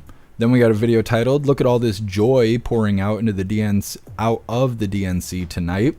And then moving away from the protesters, we have our, let me see, this is our last news video of the day. It's titled Mike Lindell says that he has come to the DNC to welcome Democrats to sleep on my pillows. I think that was pretty clever of Mike Lindell going out there to the DNC to sell some pillows. Why not? Then we have our, I guess it's our first funny video of the day. It's titled Theo Von educating Donald Trump about cocaine, which is very awkward and humorous. And then we have our last funny video of the day that is titled MAGA, P-I. All of that's coming up next, but first we're going to read through the chat, see what you hooligans think about that lineup, as well as how did President Trump do in North Carolina. Matt, nothing important happened in Chicago last night? You're absolutely right, Matt. I hate when these little things happen, these little protests happen, because you see all these clips on X. And, I mean, you might see them anywhere else. I don't know. X is that's the place to be. So, on X, you'll see these clips, and then I start getting these emails from people who are like, I'm unsubscribing from your channel because you were not covering the protest last night.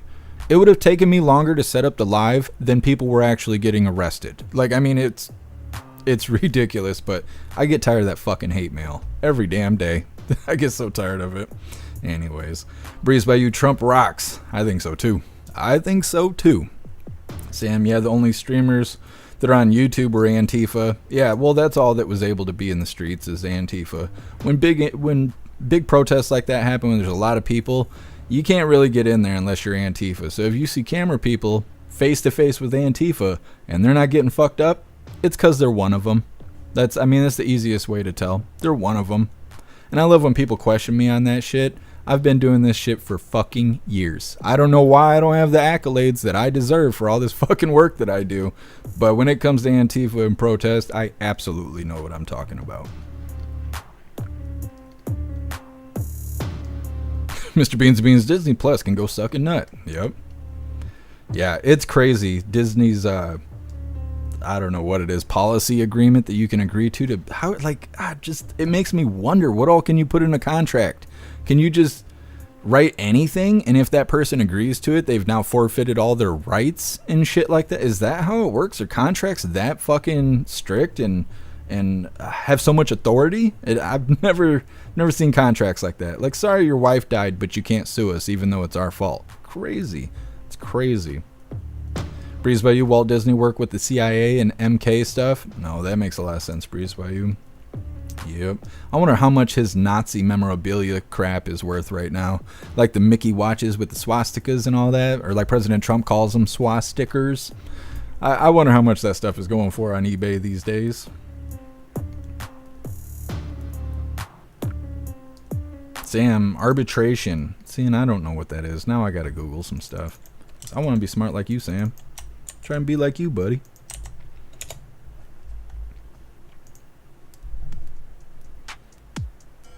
A formal method of dispute resolution involving a neutral third-party arbitrator. I'm trying, Sam. I'm trying to get smart like you, buddy. Mad Disney's a horrible company. I think so too, but that's my personal opinion. Not telling anybody to do or not do anything with Disney.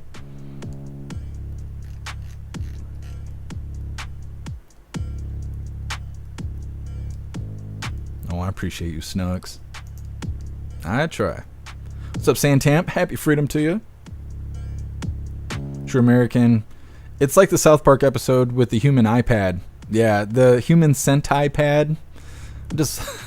I watch so much South Park. I love South Park. I don't know about the new stuff, but I like watching the old South Park. It makes me feel like life's normal again. Alistair, no, you can't be legally bound to something that violates federal law, even if you do agree to it. Thank you for letting me know, Alistair, because I really was wondering about that. Break a leg. I forgot to eat breakfast. I'm unsubscribing. Every damn day I deal with that break a leg. Every day.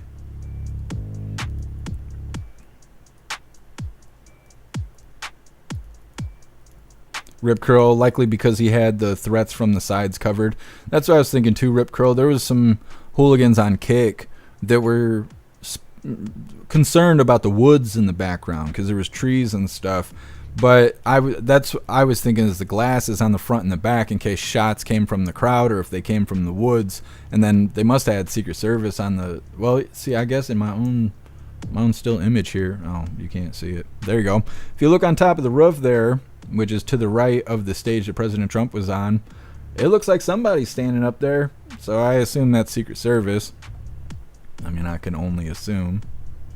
Anyways.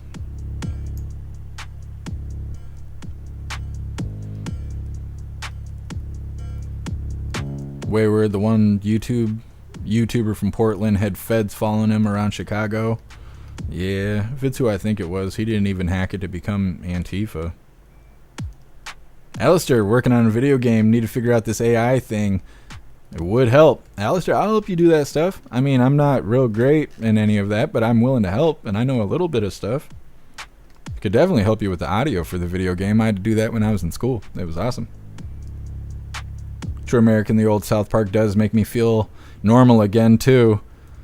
Member berries are hitting us. That's right. That's right, True American. I member. Shifty, you don't have a beard, so I'm unsubscribing until you grow one. Buddy, I can't even do that. I can't grow a beard. This face won't do it. I don't know why. I always get told it's because I don't have enough hoo-ha sitting on my face. That's what makes it grow. So, I mean, I guess I will work on that. I will work on that. I promise. What's up, Ia? Happy freedom to you. Puffin Stuff, RFK Jr. to drop out and endorse Trump by the end of the week. Yeah, Puffin Stuff, we have 2 different videos on that.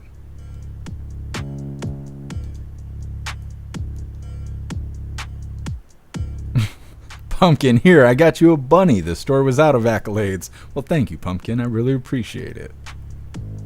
Break a leg, Miracle Grow. I need something. What is it, Chia Pets? I just show up with the Chia beard real quick, and then you guys would be calling me KJP. I'd have different kinds of problems. Astrohammer, someone should start up a new company called No AI. I wonder if the domain name is already taken. Thank you so much, Late to Work, for gifting subs over on Kick. You're a badass. Thank you so much for all the support. Heck yeah. You're awesome. The Marquise dropping Snooks is hot in the chat.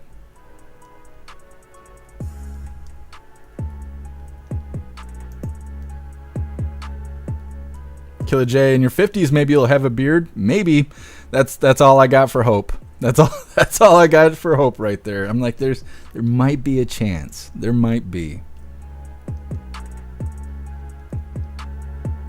Mark, glass and obstacles will be placed in areas they can't be fully covered. Yeah, that's what I think was going on. The glass, seeing President Trump speak behind glass, which sounds rude when I say it, was giving me the 2020 vibes big time, because on J6 that was a Save America rally. It was a Save America march, actually, I think is what it was called. Before everyone called it J6, and he was speaking behind glass back then. And so that's, seeing so much J6 footage and then seeing President Trump speaking behind glass again is like really giving me 2020 vibes. Too real, you need beard extensions. They don't make that, do they? I see they started making fake nails for the women's toenails. I hate that. Did they really make beard extensions? I can't do that. I don't believe in comb overs. Definitely not going to fake a beard. It's not going to do that. What's up, Jim? Happy freedom.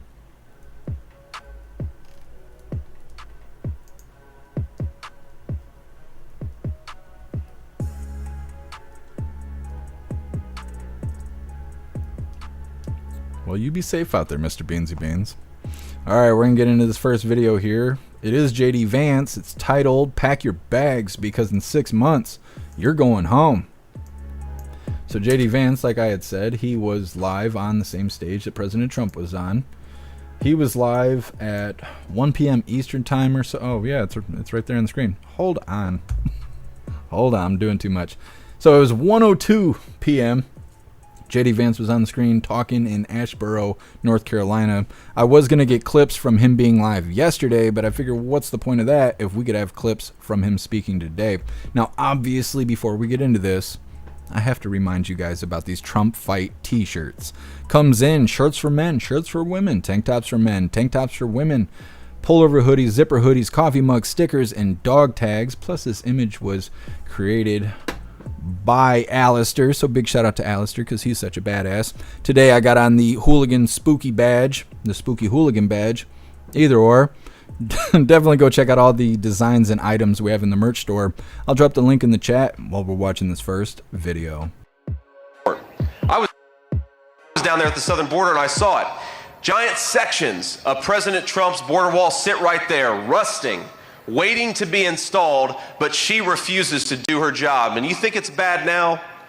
If we give Kamala Harris a promotion and make her the president of the United States, the southern border is going to look like Walmart on Black Friday, ladies and gentlemen. It's going to be no good.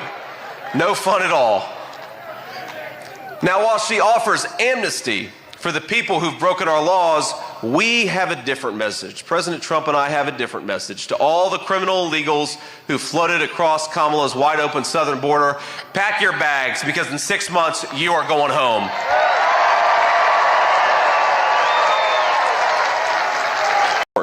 I was down there at the southern border and I saw it.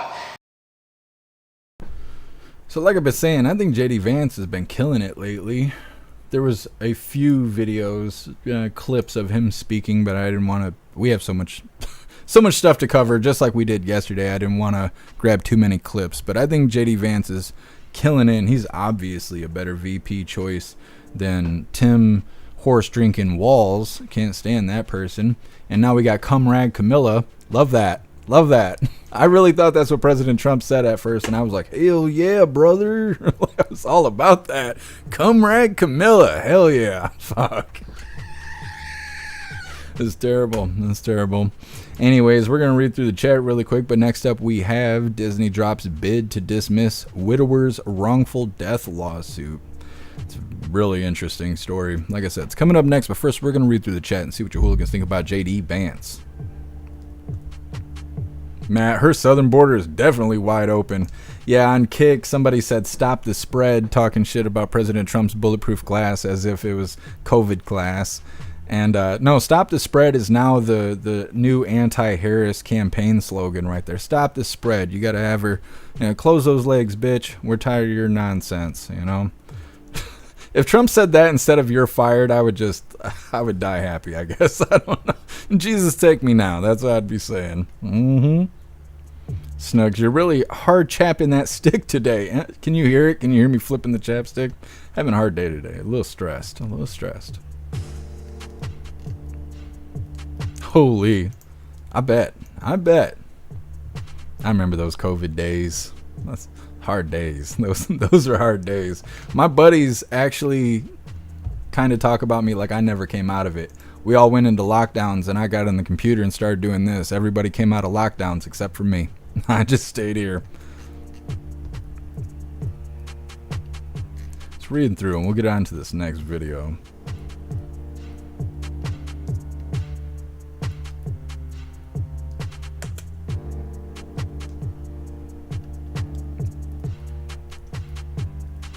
True American, to be honest, Black Friday is a thing of the past. Nobody really shops on Black Friday like it used to be. Yeah, True American, it's because they started lying about everything.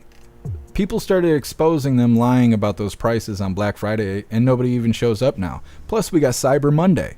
So why fight a crowd on Friday just to pay for products that are the same price on any other day when you could just shop online and get deals all weekend until Monday? And I think that's what happened. At least that's what I believe.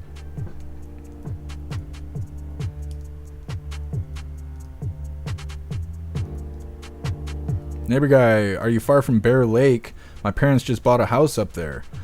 I'm not sure how far I am from Bear Lake. It can't be too far because I've heard of Bear Lake. They got housing available up there. I'm definitely looking. Captain, he's been stone cold killing it. I think so too. They don't want to mess with JD Vance. I think that's why they stopped talking about him. They were like, oh, he's weird. Yeah, your VP drinks horses. What are you talking about? And they're like, but Trump's a real bad orange man. He's really mean and he's orange and stuff. That's great. That's great. That's the guy we're voting for. Like, shit. They're copying Trump. Pretty soon they'll be out there signing some dude's fake tits and stuff.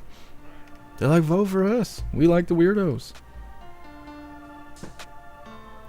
Too real. You crack me up. I can't read that out loud, but yeah. Hair juicer. I miss fighting over toys. No. We're going to get on this next video. It's titled, Disney Drops Bid to Dismiss Widower's Wrongful Death Lawsuit.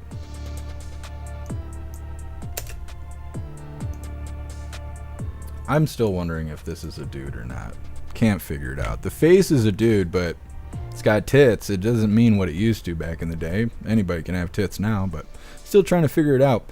Once again, this is titled, Disney Drops Bid to Dismiss Widower's Wrongful Death Lawsuit. A wrongful death lawsuit against Disney over a food allergy. The company now changing course over the case. A man says his wife died after eating at a Disney restaurant. Now, Disney says the case can go to court. Kelsey Kernstein is here with us. Kelsey, you and I have been talking about the story. It's so bizarre. It's so sad. What more can you tell us about Disney now backtracking? Yeah, Hannah, that's exactly right. It really is sad. Now, this story has received a ton of backlash across the country. Now, Disney is no longer asking the court to dismiss the case brought by Jeffrey Piccolo. Now, he is the husband of a New York doctor who died of an allergic reaction at a restaurant in Florida at Disney Springs last October. Now, he is suing Disney for $50,000, claiming that the waiter assured them that the food was prepared without nuts and dairy.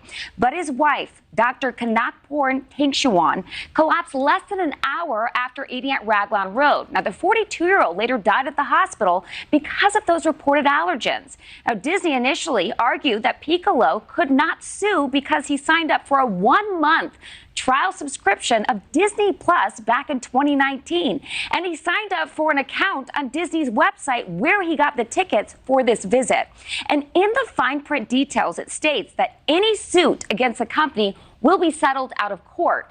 But Disney is now changing their stance, saying in part, at Disney, we strive to put humanity above all other considerations. With such unique circumstances as the ones in this case, we believe the situation warrants a sensitive approach to expedite a resolution for the family who has experienced such a painful loss. Now, it's also worth noting that this was not a Disney restaurant. It's owned by a third party, but it sits on Disney-owned land. And Piccolo is suing Disney because on their website, they've posted that the restaurant is allergen-free.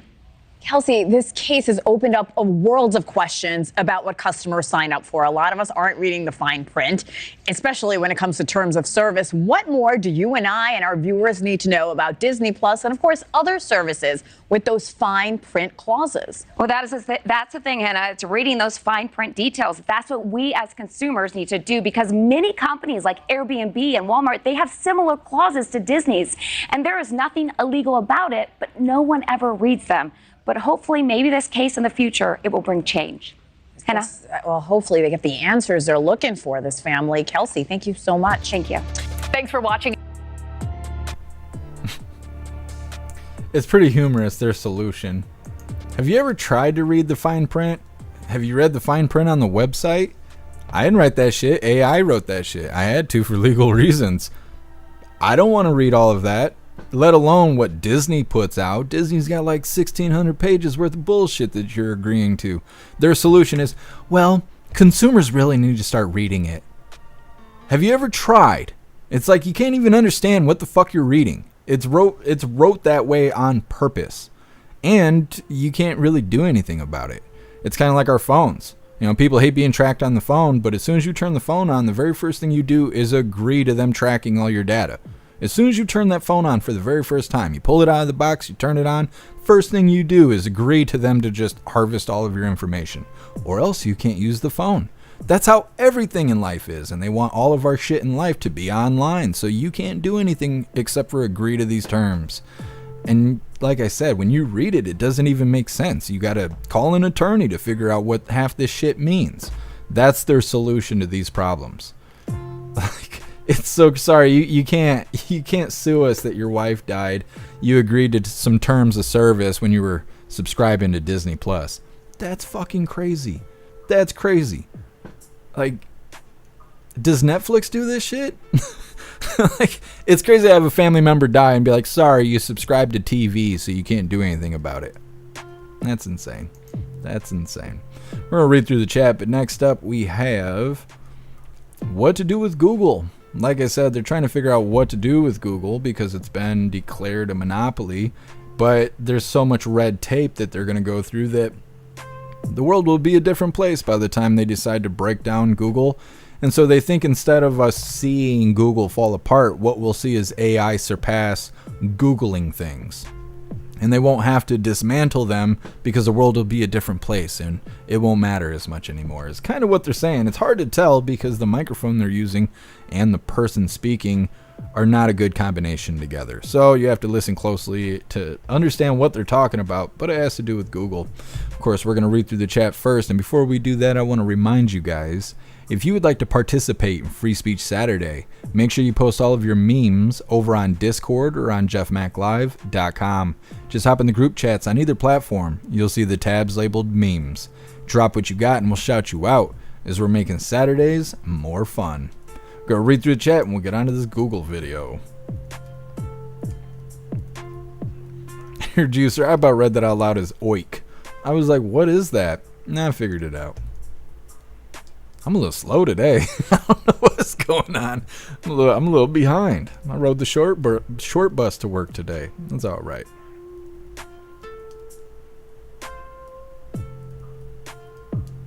Sam, you need a lawyer to explain the legalities. Yep. But you shouldn't have to, Sam. You know, like, I feel like it should be illegal. They shouldn't be able to write agreements in terms that cannot be understood by the average person. There needs to be something to change that, because just putting legal jargon into stuff and then forcing people to agree to it is nonsense. It's nonsense. I feel like it shouldn't be that way. Mr. Beans Beans, this just in, mass arrest in Chicago, DNC protest and police clash. Yeah.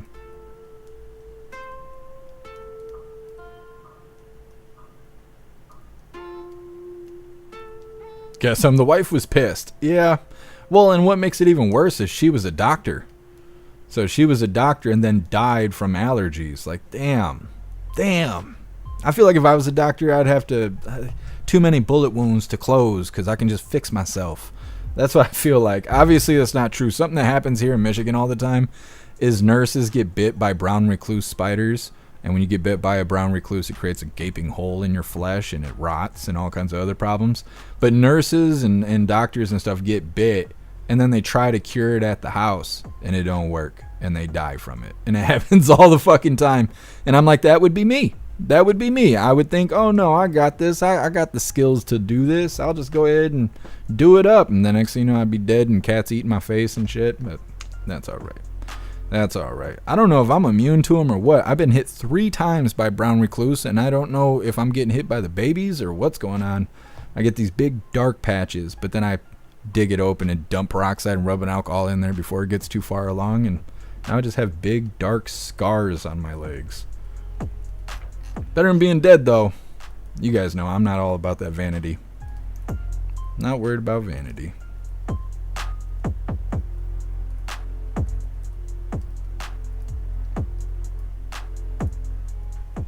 True American, thanks to the Democrats, protesting season's kicking off again. Yeah, True American. They waited really late, though. Really late. They had all summer. Now it's starting to get cold outside. Those protesters can't handle the cold. They can't. What's up, Sibo? Happy freedom.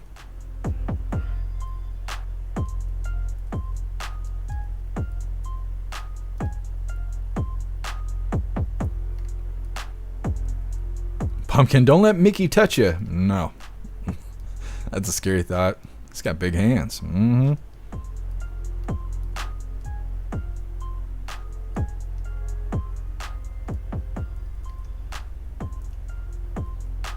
Pumpkin, his wife was only worth $50K. Oh yeah, and then I forgot about that. He's only asking for $50,000 for, I don't even know, did they say what it was? It probably wasn't wrongful death. I don't know what it was. But if it was Disney, I mean, it's Disney. Why only $50K? How about $50 million? That's what I thought. It was $50 million. You guys lied right to her face. You killed my wife. That's as soon as they open their face. That's what I'd be screaming over them. You killed my wife. You killed I need $50 million and I need it now. They got the money for that. I would totally be doing it. $50K. He's just being modest.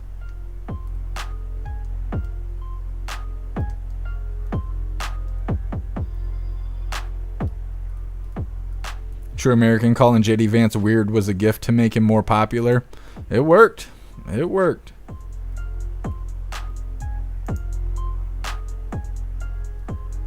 To Marquise, Disney Plus, more like Disney Sus. I wonder how many more deaths are going to be denied because of Disney Plus accounts. What? Just I can't believe it's real. Oh, I appreciate you, Hurley Girl. Grey Wolf, oh my God, no spiders. So I don't really worry about spiders unless they're big-ass wolf spiders or brown recluse.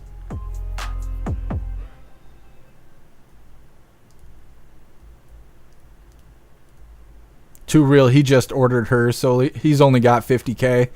That's so messed up. he's got a outstanding fee with his Ukrainian mail order bride. He's got to pay that 50. He's like, just give me $50K. And we'll call it good. We'll call it good. Or maybe he's trying to buy a new one. See, that's fucked up. Y'all are messed up. I might be making the jokes, but you guys are the ones that are messed up for that. My job, my goodness. All right, we're going to get into this next video here. This has to do with Google. And like I said, you got to listen kind of closely because between this guy's voice and his Temu microphone, it's kind of hard to tell what he's talking about, but it has to do with Google and them being a monopoly. And don't forget, hit that like button over on Rumble. What can the courts do about Google? A U.S. judge ruled earlier this month that the alphabet on Google was a monopoly and acted like one. But making technology markets competitive is easier said than done, and action could take years. Search tends toward being a natural monopoly. A company that gathers more data can answer questions and target ads better. That generates a huge profit, a chunk of which can be invested in R&D and server farms. Google is used as a virtuous circle to gain over 90% market share in general search queries in the US. Big advertisers simply can't find enough traffic using rival search engines like Microsoft's Bing. And that's fine, but the court decided exclusive agreements such as Google paying Apple an estimated $20 billion a year to be the default search engine for its gadgets were anti-competitive. The solution is distribution as well as technology and time. Making the market more competitive means rivals need a fair shot at answering more questions and collecting consumer data. That means stopping Google from blocking access to users through exclusive agreements. Forced divestitures of Chrome and Android would probably help too. As the world's most popular browser and operating system that powers 2.5 billion devices, funnel search traffic to Google. Snag is these remedies may not happen, would take years, and probably wouldn't be enough anyway. Alphabet is appealing, and the $2 trillion value company can afford the legal fees to drag this case on, perhaps for years. Moreover, people are lazy, and the incumbent service works well.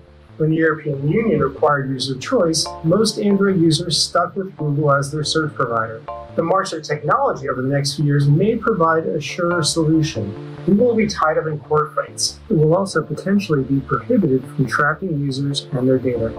And other big tech giants are facing antitrust battles themselves. That matters because all of these companies are trying to develop artificial intelligence whose market size could be far larger than search. The result could be a fairer fight if companies like Google can't use their monopolies to gain an edge over rivals in AI startups like OpenAI.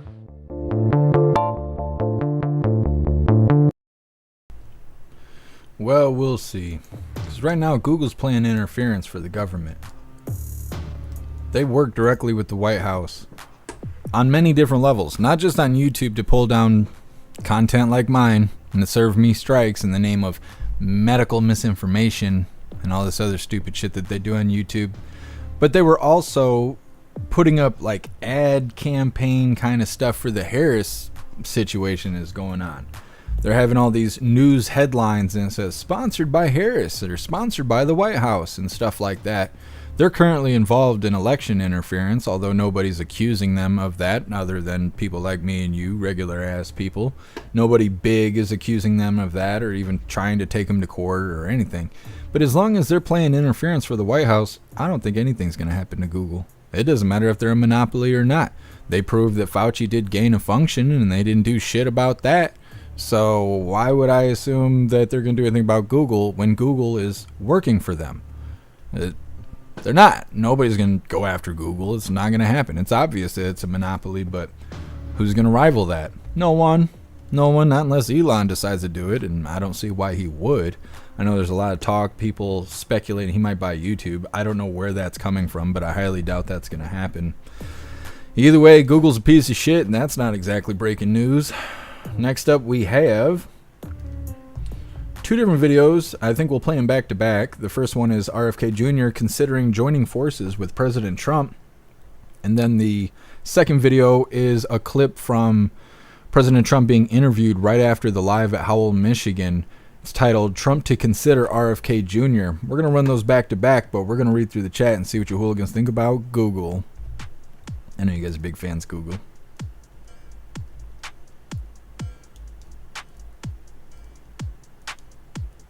Guess it'll take 10 years for Google to get through the FTC crap. Yeah, all the red tape. And then they could also delay court hearings and stuff like that, come up with random reasons. It's nonsense. That's what Harris and them are doing with the Biden-Harris campaign money. Is Harris, the now Harris-Walz campaign, is spending all the money that was donated to the Biden-Harris campaign when Biden was still running for 2024, and they're blowing all that money because they know that even if they get taken to court for it, which they should, and President Trump's team has filed the necessary paperwork, by the time they get through it, it could be 6 years later. And all that's going to happen is not criminal charges, but fees and fines. So 6 years from now, after they're done stealing this money, they might have to maybe pay fees. Maybe. And so they're just doing it. Even though it's illegal and it's right in front of everybody, they're just doing it. Because it doesn't really matter in the end. They got the money to pay those fees, so they might as well just go ahead and spend that extra money they got and have all these special privileges. And maybe in 6 years they might have to pay for it. Maybe. Like, it shouldn't be this way. How can you call that justice? You know?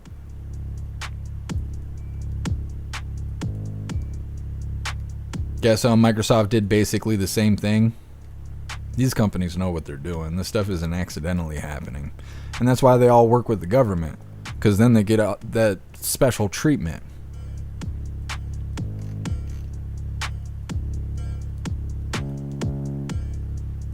Sam, do you hooligans know how to make an elderly person have a smoking hot body? I don't, Sam. I know it's not Botox and fillers. I can tell you that. That is not the answer. What's up, Mary Todd? Happy freedom.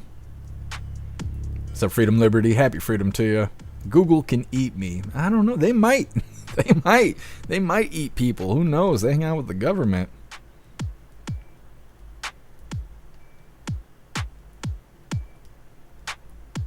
True American, there's video of the CEO saying he's now the arms dealer of AI. Interesting.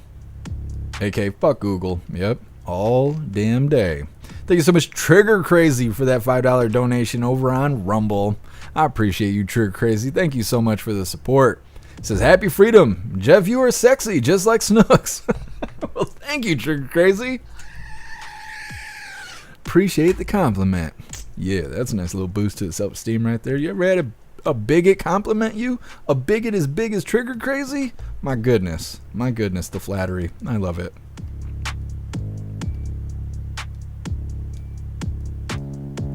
True American military-wise, they're building AI weapons in the Ukraine. I've been hearing about the AI weapons. I think that's going to end up backfiring on people, but who knows? They should sit down and watch Terminator and shit like that. Normal time search results are manipulated to enhance Democrats. Yeah, you're absolutely right. You are absolutely right. You can Google things that happen in the news and then use a VPN for a different country and then Google the same exact thing and you'll get different results because they are manipulating the search results and stuff. I mean, it's all election interference, but it's more than that. It's more than election interference. They're manipulating us in many different ways.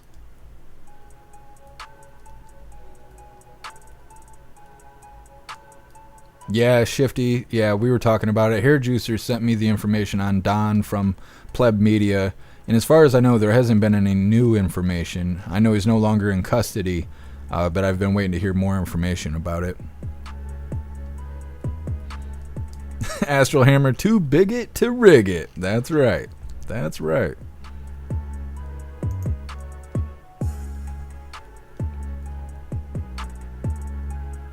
Reading through and we'll get on this next one. Grey Wolf dropping a fuck Google right there in the chat. It's true. Happy freedom, Uj. Appreciate you being with us. Patriot Operator, Bing search engine is over here like, I do things. Yeah, I've never been a big fan of Bing. I haven't tried it in a long time though. Last time I tried it was like a brand new thing and I think they stuck it on Xbox 360 or something, and that was the only time I've ever interacted with it. Otherwise, I haven't done anything. And I've always been told that Bing stands for because it's not Google. I don't know if that's true or not, but it's always stuck with me. Collins, we're too old for the government to eat. Yeah, pretty much. They like their dinner still in diapers. That's so fucked. It's so bad.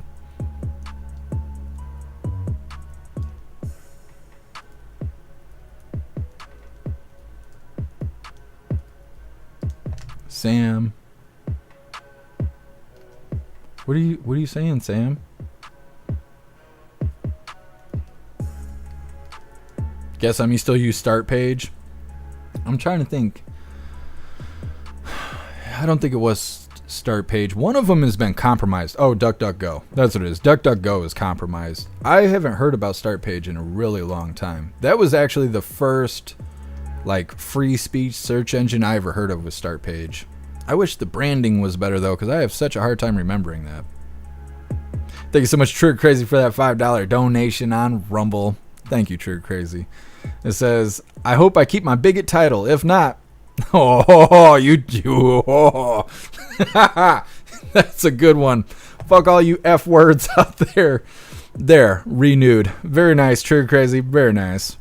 I love that word. I wish I could say it. I say it all the damn time. I make up for it when I'm not live. If you guys should join us for the voice chats Fridays, 6 p.m. Eastern time. Go ahead and get yourself a membership for jeffmaclive.com. Hair Juicer Don said that he won't comment on it until he has legal representation. His legal fund is up to $9,000. Thank you for letting me know, Hair Juicer. It's a smart move. Shouldn't talk about it, until he has legal representation to give him advice. Because you see how the government is. They'll generate AI images just to prove you guilty. So, pretty smart move, I think. Oh, I see Zero. Let me see. Reading through.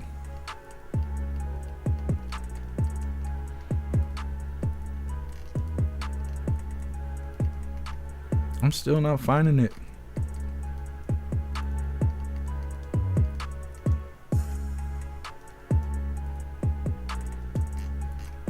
Either way, I'll look while we're watching this next video.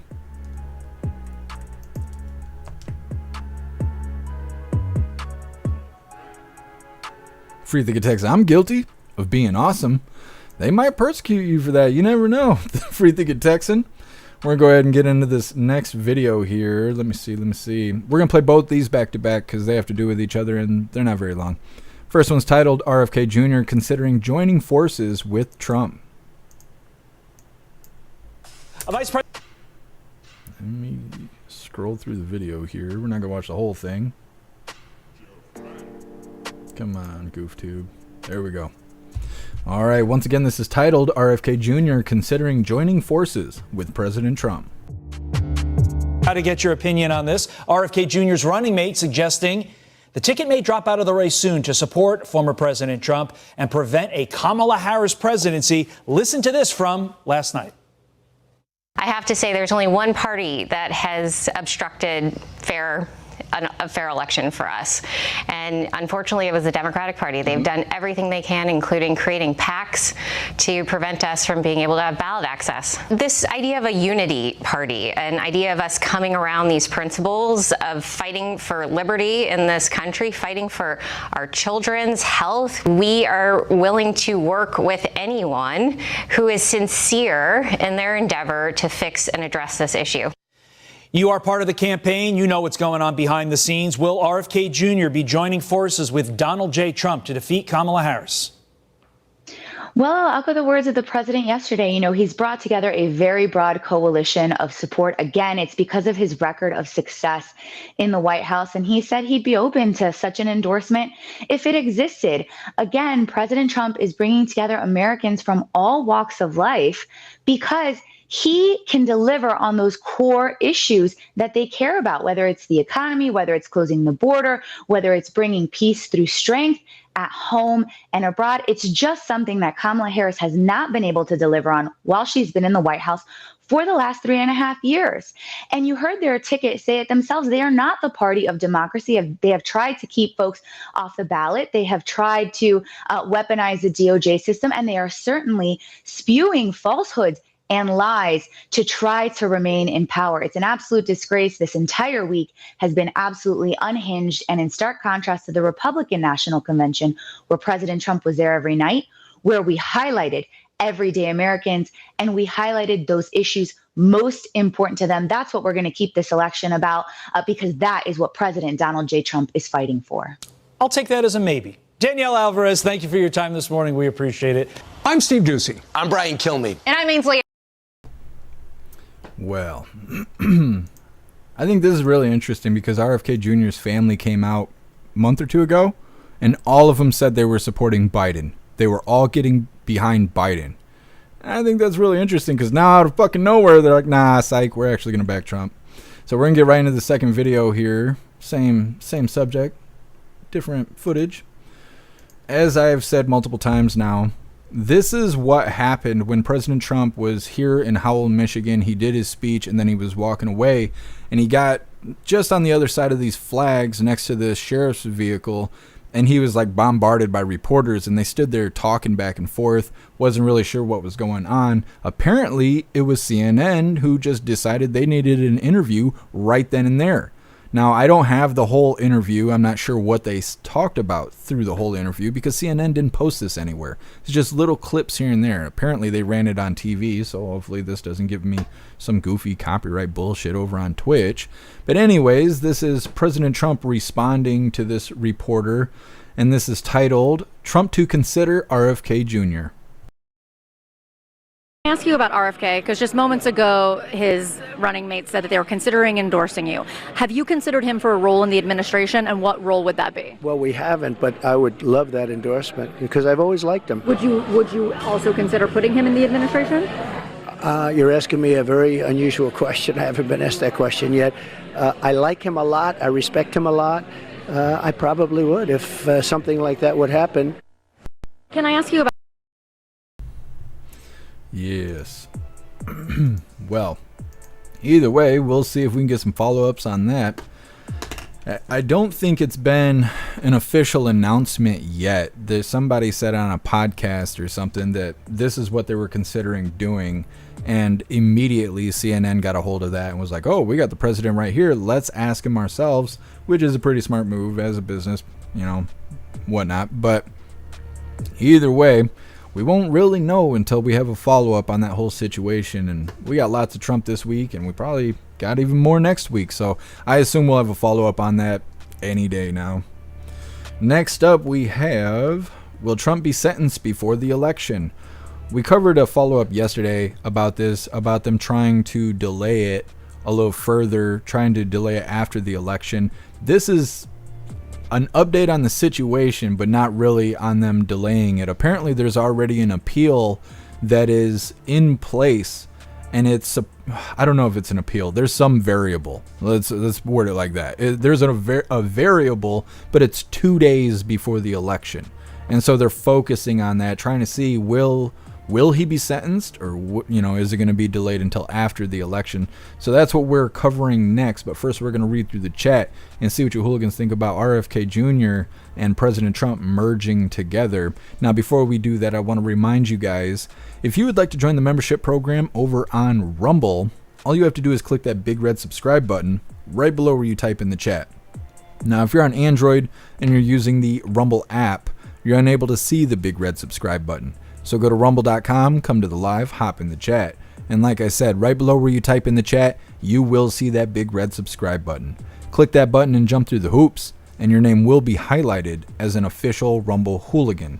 You'll have access to all of our custom emojis. We have chapstick emojis, screaming goat emojis, Klaus Daniels emojis, President Trump emojis, and more. It's a lot of fun during the live, especially during a Trump live. So definitely go join the membership program over on Rumble. We're going to read through the chat really quick, and we'll get on to this next video. What's up, RK? Happy freedom.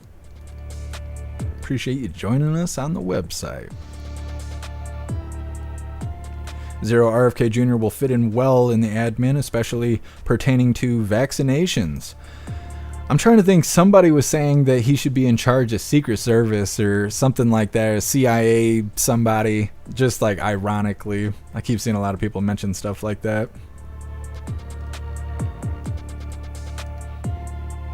Oh, so I did find the punchline of the joke. So let me it took way too much. It took everyone in the chat to be like, listen, idiot, this is the joke. I've never been the dumb guy in the room so hard in my life until that moment. Sam said, do you hooligans know how to make an elderly person have a smoking hot body? Cremation.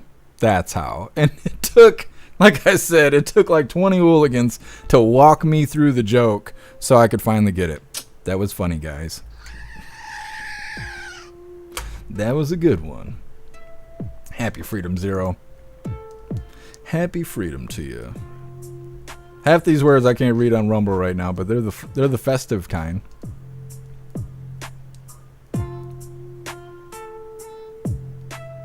Yeah, Ghostly, I think that's the proper definition of that word. I'm pretty sure.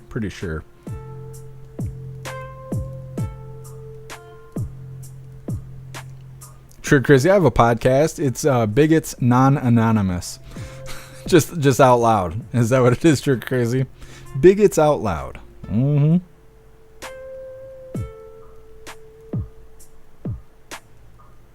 Amarain. Well, there was an interview with the running mate, and she was saying that the Dems were doing some shady stuff to them.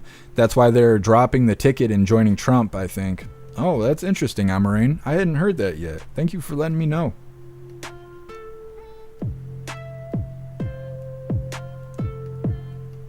Yeah, talking about those French cigarettes over on Rumble. What's up, Appeal to Heaven? Happy freedom. Sure crazy. What is Limey? Is that like a brand or something? Prison hug. Monkeypox outbreak at the DNC. I knew it. I knew it. Watch that be the red word over on YouTube. Watch me catch a strike now. They're like, he didn't use the politically correct version of monkeypox. It's offensive to the disease itself. Okay, well, have a good day. Thank you so much, Snooks, for that $50 donation over on Rumble. I really appreciate everything you do for all of us, Snooks. Thank you so much. And what does it say? Thank you so much, Jeff, for all you do for us and all of your hard work. Much respect. And Snooks is hot. And thank you, Snooks. I appreciate you.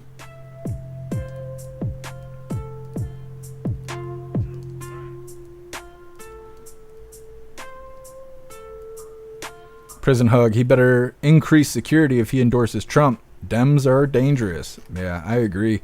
Didn't he just got his Secret Service detail, didn't he? Has anyone actually seen him with Secret Service detail? There was a lot of talk about it when President Trump was shot during the Butler, Pennsylvania incident, right? Obviously. So there was a lot of talk that RFK Jr. was going to get the Secret Service detail, but I haven't actually seen him walking around with Secret Service. Now, I don't really look around for RFK Jr., but haven't noticed it. RFK Jr. needs to embrace the Second Amendment. Yeah. I've heard he's kind of flip-flop on that. I heard he's the same way about the weather. He's an extremist about the weather. I haven't seen it, but I keep seeing people saying that. And so I don't know. I don't know what to think, but if he's going to be, near President Trump will keep him in line if that's a thing to be done, Ia, my brain's not braining. I don't get the joke. How do you have an elderly person have a smoking hot body? You cremate them. That's the joke. That's the joke. Simply Witchy, yes, supposedly, but I haven't seen it. Yeah, Simply Witchy, and that's what makes me wonder, is it propaganda? I don't know enough about RFK Jr. to be able to detect the propaganda from not, but being an observant person, I tend to watch body language, the way people are speaking, the things they talk about, things like that, and I've never seen RFK Jr. do anything, say anything, or demonstrate anything that makes me believe he is a radical about the weather or he is against the Second Amendment. Now, that doesn't mean that he hasn't done so. I personally have not experienced him delivering any data to my brain that influences me to believe those things. I'm just simply saying what I am hearing and seeing on the internet, and that's it. I'm not trying to influence anybody in any kind of way when it has to go with the RFK Jr. stuff. I just simply don't know enough about him.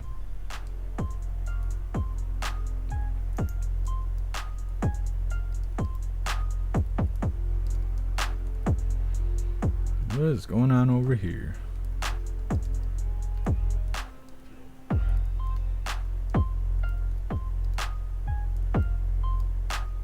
Garlic Press, until Trump gets elected and gets rid of all the crooked people in the government, nothing's going to change.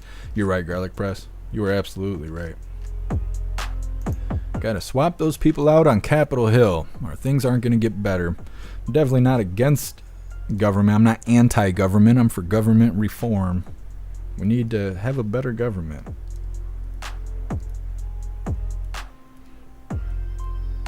Doug Harris has amassed an astounding $500 million in campaign funds this month.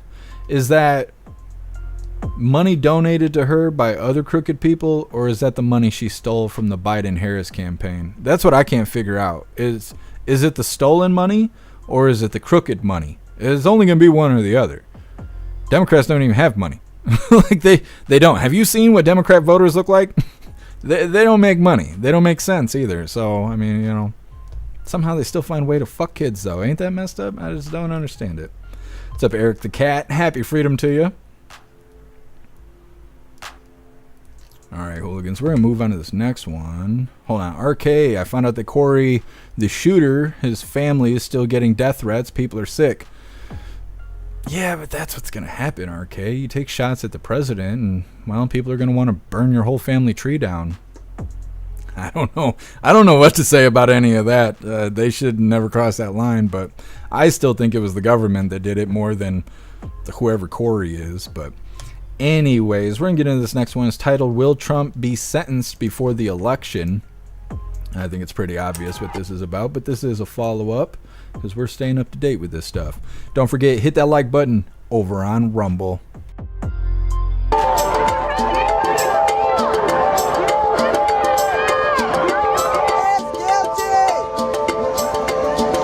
So right now the sentencing is scheduled for September 18th. The judge has said that that is the date that he is going to stick to. However, as we know, right now there is an outstanding motion which is set to be decided just 2 days before that. And so there is a chance, probably a good chance, that his sentencing will get delayed. The Supreme Court's immunity decision is playing the greatest role right now in the potential for there being a delay. And the reason is because this court, the trial court, has to decide whether or not the Supreme Court's decision in any way affects the jury's decision in the New York State court.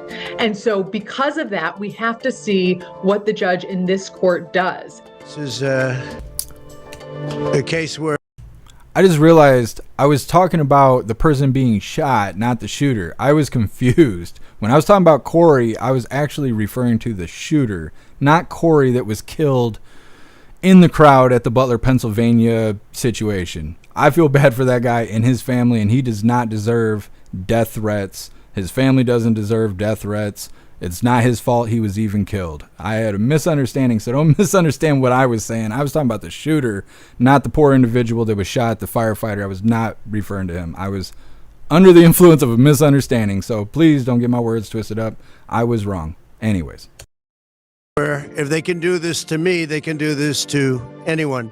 Another option for Judge Marchand is to split the baby here in the sense that he could rule on the immunity issue on September 16th, let that go forward, and then give the Trump defense team some time to appeal it and only move the sentencing by a week or two so that it will still go forward before the election. I believe she will be easier to beat than him. It's very hard to say whether or not we'll get a sentence before Election Day. What I think is likely is that if the court does delay the sentencing, the court will not delay the sentencing because of any argument based in potential election interference. Rather, the court may say, we will delay the sentencing so that Mr. Trump can exercise his right to have an interlocutory appeal and have that appeal decided. Whether that timing then lines up with the election or not would not be the basis for the court's decision to delay. Well, we'll see. We know the whole thing needs to be just thrown out of court, but it's hard to tell. And I think Democrats are still hoping on these antics. They're like, well, there's still that chance that he'll go to prison, and that'll matter somehow. We'll see. We'll see. I think they're going to end up pissing everybody off. That's what I'm really worried about, is I'm worried about them pissing everyone off 2 days before the election and how that may go. Because if people start acting crazy and radical, they may put restrictions up in voting areas suggesting that there's a threat of violence.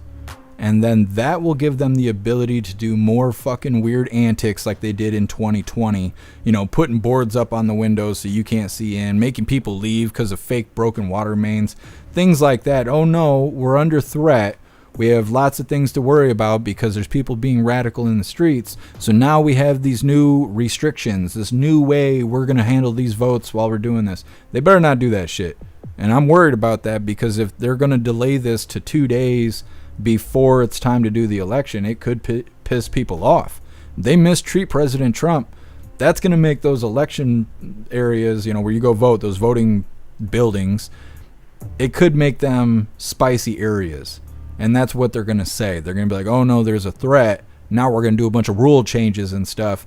And the machines are just magically not going to be working for Republicans and things like that. So hopefully that doesn't happen. Obviously, we're going to stay up to date with what's going on with President Trump and his hush money trial, which is actually about falsifying business documents, and they don't ever call it that. So hush money is not a crime. That's nothing. That's nothing. Those are fancy words for the news to make you not like President Trump. They're actually accusing him of falsifying business records. That's the actual charge. Anyways, we're going to read through the chat, but next up we have, let's see. Lots of protesters getting their ass whooped. We have like 6 videos on this, and we might run them all back to back. We'll see. The next one up is titled Pro-Hamas protesters clash with police outside of Chicago's Israeli consulate during the DNC. All of that is starting up. Like I said, we got 5 or 6 videos of this. It's just Antifa getting their ass whooped. I know some people are wondering why we didn't go live last night. I've already explained this. There really wasn't that much action. And you're going to see all of the shit worth seeing in these next 5 videos. So it's not like you really missed out on anything last night. I will keep my eyes on the protests tonight, just like I have been doing since the DNC started. And if things really look like they're going to get out of hand, we will absolutely go live and cover those protests, riots, whatever you want to label it as. But from what I'm seeing, the Chicago police do not fuck around. As soon as they have an opportunity to arrest you, they jump on it. They're excited about it. You'll see it in these videos. These cops are pushing the protesters. They're like, please do something to me so I can put you on your head right here on the cement. They're not screwing around. This shit is not Portland. It's not the West Coast. These people are all about it. These police are doing their job in Chicago, and you'll see it. But first, we're going to read through the chat really quick and see what you hooligans think about President Trump and what they were just saying about the variable with the hush money trial. Hair juicer, I'm worrying about the ammonium nitrate that went missing. It was enough to build a device 1 in 3 counties in the U.S. Yeah, hair juicer. It's interesting how that stuff goes missing, and there's no follow-up. There's no follow-up on it. Hijacked from a train. It's just missing now. Yeah, I worry about that too, hair juicer.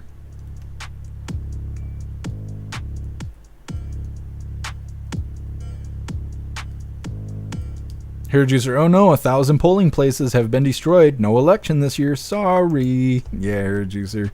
And they might. I mean, they might. You never know. I know a lot of people are waiting for this monkeypox outbreak, COVID 2.0 bullshit. I'm not really worried about that.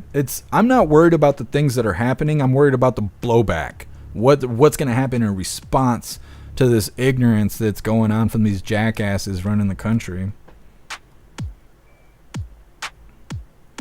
RK also found out that they had snipers at Corey's funeral because of the threats. I heard that, RK. Yeah. Yep. And it shouldn't be that way. It's fucked up. A person died because of another person, and now other people are like, we need to make threats against the person that died's family. You ain't got anything better to do? You just threatening victims? Like, what kind of it's so fucked up. The people who are always claiming to be oppressed are the ones trying to oppress other people. It's ridiculous. You're a victim? Not hard enough, you're not. Let me just cause more problems. Like, somebody just needs an ass whooping. We gotta make discipline great again.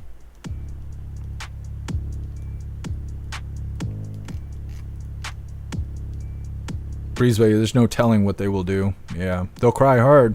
We can always guarantee on that. They will cry hard.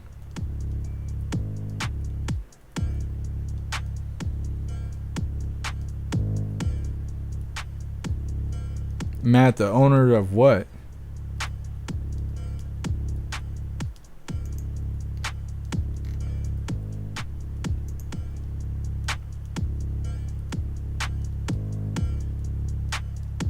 For the Texan, they think the person that died did it to help Trump, saying he was a cult member. God, those people are so messed up. They love being lied to. They only go to rallies. They got rappers showing up and gimmicks.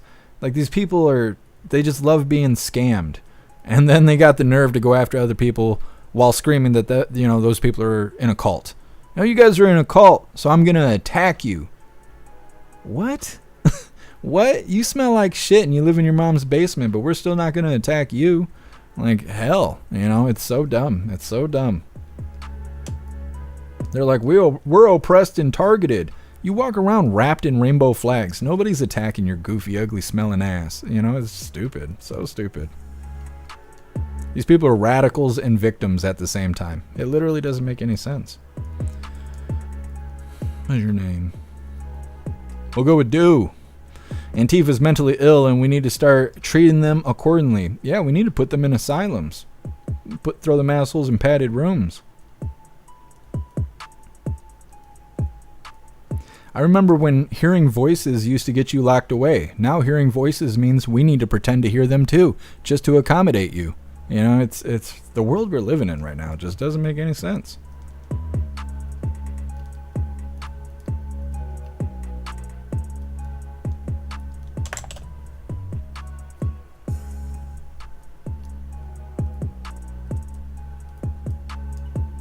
Mary Todd, I'm going to early vote. I'm going on voting day, but as long as everyone votes, I'll be happy.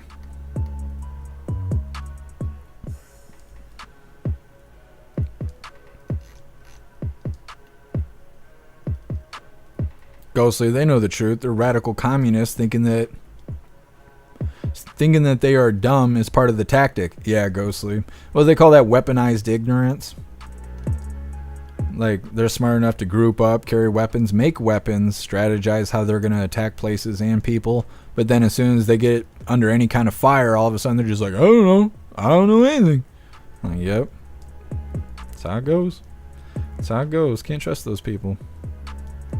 Oh, vote Trump. That's right. That's how we're going to fix things.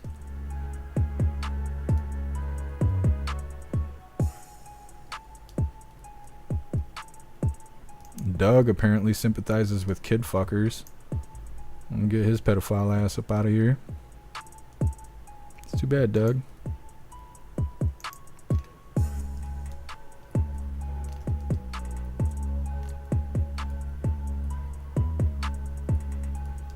Angela, I can imagine a lady fainting at Harris Jerkfest and then in that witch saying that the lady, excuse me, I'm speaking now. Yeah, Angela. For real, if someone fainted at the DNC, they would think of the buffet just opened up. They would just take turns eating the carcass. That's what would happen. Person would be waking up and missing legs and shit. Democrats staying around them, circling them, looking down at them, chewing on their flesh like jerky. It's no good. It's no good.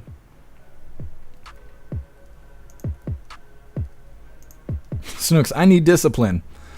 All right, hooligans, line up. It's time for some discipline training. Ass cheeks out. I'm getting the paddle. All right, we're gonna get into these plethora of videos here. This is all Antifa being put on their head.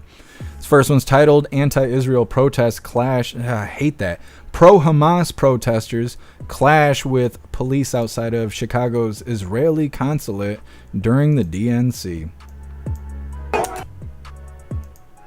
Now, this is probably the most active they were yesterday, and it was still daylight out. But anyways, let's get this rolling. Don't forget, hit that like button over on Rumble.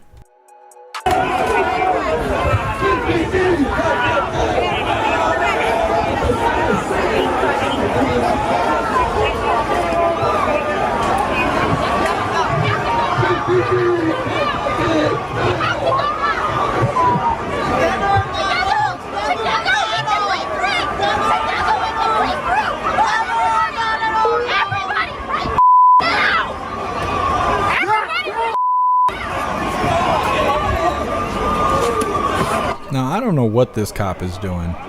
He acts like he's blocking the way, but every single person that wants to get by does. Like the lady in the green hat. There she goes. What is the cop doing? Nothing. Like, he's not doing anything.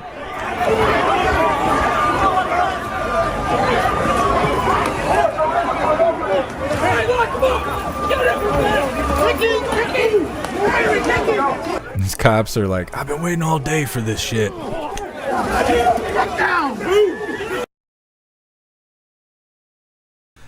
Last night there was some stupid little girl being interviewed by Unicorn Riot or whatever it's called. And she's like, I can't believe that tax dollars are going towards police brutalizing protesters. Bitch, you've never paid a tax dollar in your life. Like, what are you talking about? Your prostitution job is not paying taxes. So, like, shut the fuck up. You're not paying these cops a salary, and the cops aren't even brutalizing these people. This is just a little bit more than a handshake. Anyways, we're getting right into this next video. It's titled Chicago PD Clashing with Leftist Rioters. Make her home. Make her home. Make her home. Make her home. Get up. Back up. Back up. Back up. Back up. Back up. Yes, sir. Yes, sir. Good job. You're good. Media, back up. Back up. Media.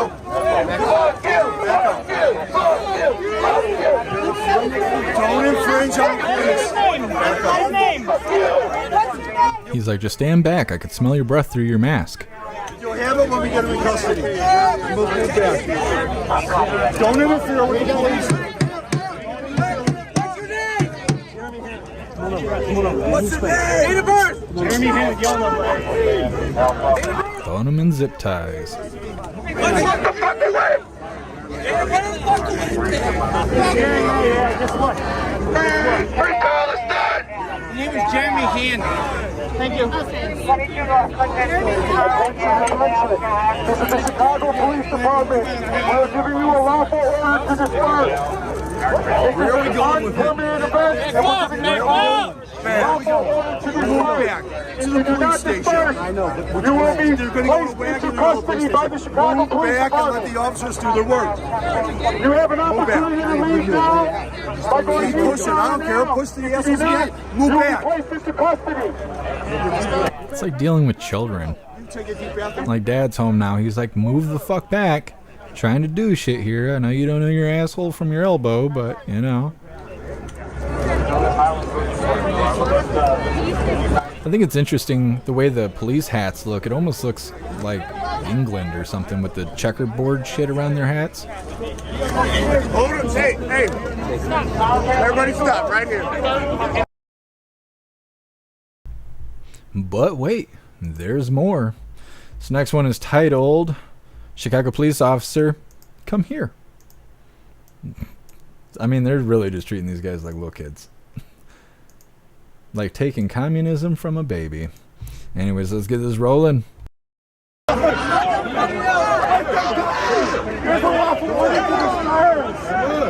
Come here, little fella. Yeah, come on. What do you mean, come on? Why? Got a piece of candy. Psych!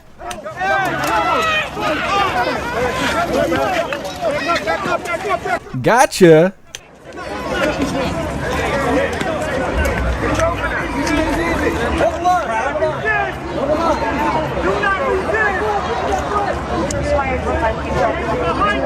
Did they get any of them? Yes. They took one of them.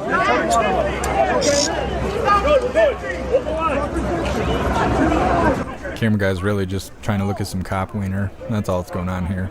It's not really about the protester arrested. Alright, and then we got a little more here. We got one more. Then we're getting on to bigger and better things. This last one's titled, Look at All the Joy Pouring Out of the DNC Tonight. It's the squalor and I can't handle. Anyways, let's get this rolling.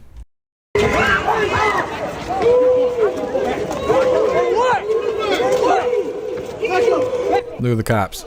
Look at it. He's like, I wish you would. I wish you would. I've been waiting all day to put you right on your face mask.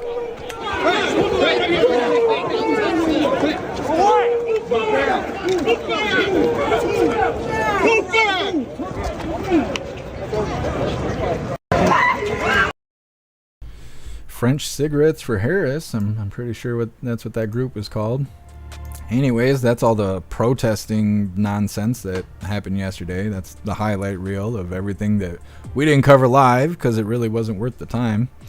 Anyways, next up we got Mike Lindell says he's come to the DNC to welcome Democrats to sleep on my pillows.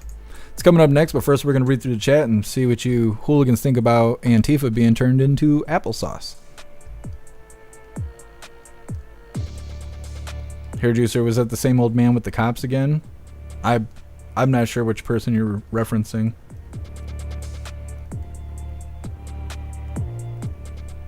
Tin Man, at least they can use those masks to put their teeth back in. That's right, Tin Man. They don't have to look on the ground to pick their teeth up. It's all right there in their little baggie.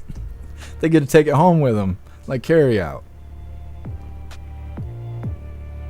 Tom, did you guys see that Spider-Man got pushed over the barrier and couldn't get back over?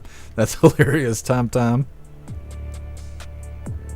they were trying to block the view of cameras last night. I switched back and forth between people to watch it for a while. That guy with the mic is probably a Fed. Yeah, Tom.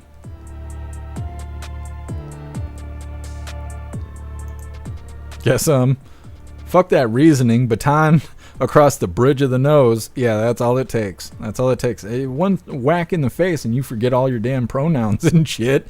Just it all falls apart after that. Like they say, everybody has a plan until they get punched in the face.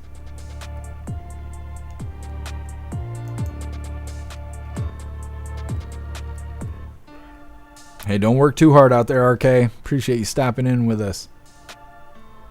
Matt, I see what you're saying now. Supposedly one of the owners of the company that owns the ammonium nitrate was on that stupid little sub that imploded.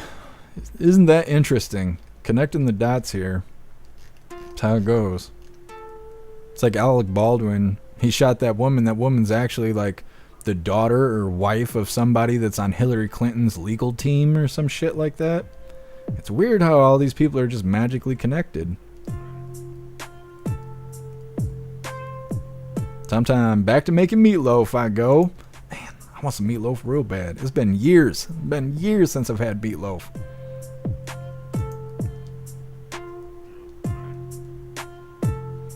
Freedom Liberty, I can say French cigarettes if Twitch and YouTube wasn't around.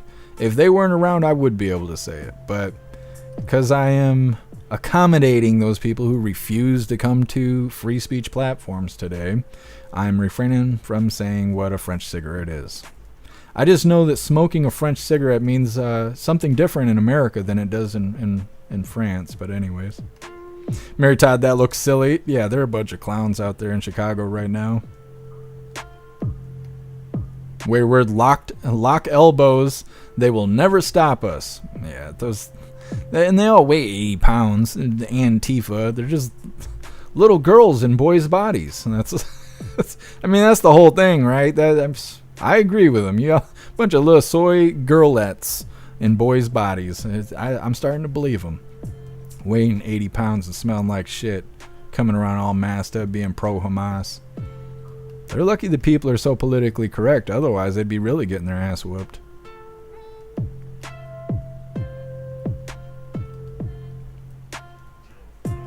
Mary Todd, why blue helmets? That's UN people. No, they're not. They're not UNs. They might look like it, but they're not. They're not UNs.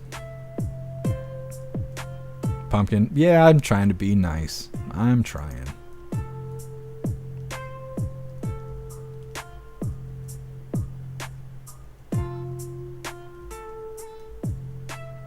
Murdercom, fuck meatloaf. How can you say fuck meatloaf?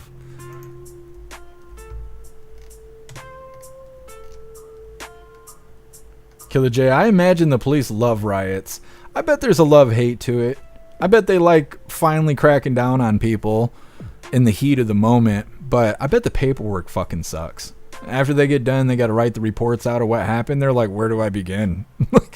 Where do I begin? It was Monday morning, and the scent of shit was in the air. Like, I bet there's some fun stuff and some not so fun stuff.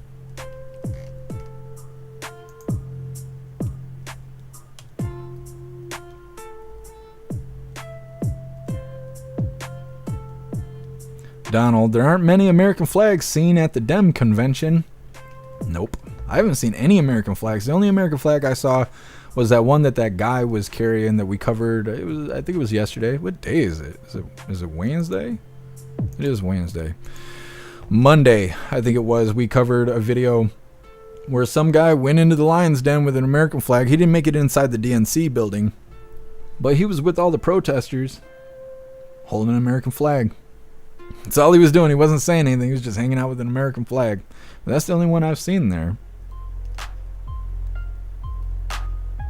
Paul. Same thing's happening in Europe. Except in Europe, their Antifa is actual Antifa. They're anti-fascist. They're anti-authority. Our Antifa is a bunch of 20-year-olds that have been smoking meth out back, and they decided that this would be a fun thing to do, and that's it. I mean, that's the majority of it. They got leaders and stuff. They got high-up people that control things and organize things, but you don't ever see those people. You don't see those people. What's up, Livid Review? Happy Freedom.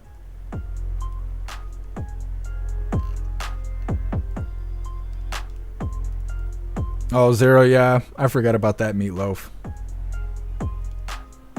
Hair Juicer, Chicago Police. Bro, this is way more fun than taking pictures of shell casings. Yeah, Hair Juicer. Especially like when there's shootings every weekend and stuff like that. Mass casualties every weekend. And the police just pick up the pieces. This is the first time they actually get to be face to face with the assholes. Snooks, don't ever let your meat loaf. I didn't know that it could do that. I'm gonna have to Google some shit. We're gonna get on to this next video, and this is the last little bit of our news. It's not really news, but it's kind of news. It's titled "Mike Lindell says he has come to the DNC to welcome Democrats to sleep on my pillows." Mike Lindell, you're so clever. You're so clever. It's nice and snarky. I like it. Let's go ahead and get this rolling. Don't forget, hit that like button over on Rumble. Why should Democrats sleep on my pillows? But you know what? Why should Democrats? Because they get good sleep and they need sleep too, like we all do. They're all people. Let me tell you though, when you say that, do you guys know prior to 2016, I didn't know anything about politics. I was an ex-crack addict. I had never voted in my life. All I had was my pillow and helping people. I did more ads at that time on MSNBC and CNN than Fox. Everybody bought my pillow, and they still do. I sat those at over there. I can sit and go to any city in the world. They come up to me, hey, I want your picture. You know, we've sold 83 million my pillow. Everybody needs good sleep. Why should Democrats? Mike Lindell. He's like, I'll take your blue doll hairs. I'm not worried about that at all. He's all you guys can do is smoke drugs with it anyway. So you might as well just buy some My Pillows. Have yourself a nice little nappy nap. Overdose on this. It'll be like nothing you've ever experienced before. That's he's out there getting it. Mike Lindell, he's always cracking me up. Well, hooligans, we got funny stuff from here on out. Very next video is our first of 2 funny videos of the day. I mean, it's something. It's very awkward, I will say that. To hear Theo Von talking about doing cocaine and getting drunk with President Trump, not together, but telling stories to President Trump is very strange. It's funny, but it's strange. It's titled Theo Von Educating Donald Trump About Cocaine, as if President Trump doesn't know about cocaine. But anyways, that's coming up next, and first we're going to read through the chat and see what you hooligans think about Mike Lindell. Now, before we do that, I want to remind you guys, if you would like to support the live to keep us running, you are welcome to use the Linktree link in the description, or maybe Snooks will post it in the chat for you guys. But using the Linktree link, you're welcome to make donations. You can do that using PayPal, Cash App, Stripe, Locals, Buy Me a Coffee, or you can even send crypto. We're going to read through the chat really quick, and we'll get on to these funny videos. Salty Ragu, Theo is the GOAT. I like Theo, and what's the other guy's name? There's a newer comedian.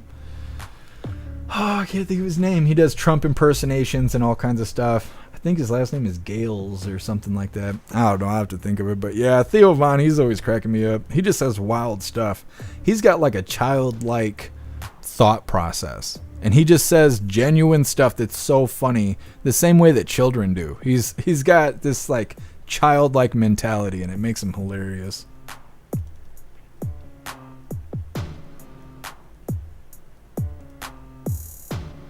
Zero, Matt Wallace and James O'Keefe were undercover at the DNC. I didn't know James O'Keefe was there. I seen Matt Wallace was, but I don't know who the fuck Matt Wallace is. I don't know who that is, but that's been circulating. Everyone's like, oh my God, it's so funny. I'm like, but who the fuck is he? Who is that person? I have no idea. But anyways, he infiltrated it, and that's special. Hair Juicer, Shane Gillis. That's who I'm talking about. Thank you. Yes, Shane Gillis. He cracks me up too. 10 man, Mike needs to lay off the caffeine. I think he was anxious, but I could be wrong. Hair Juicer, I love how often he says, I'm an ex-crack addict. I hate that. Hair Juicer, he gets on Right Side Broadcasting, or he used to a lot for Trump rallies. He'd be like, well, you know me. I used to smoke more crack than anybody. Blah, blah, blah. I'm like, stop saying that, dude. Fucking stop saying that. As a person that constantly puts my own foot in my mouth, stop fucking saying that, Mike Lindell. Like, Jesus loves us.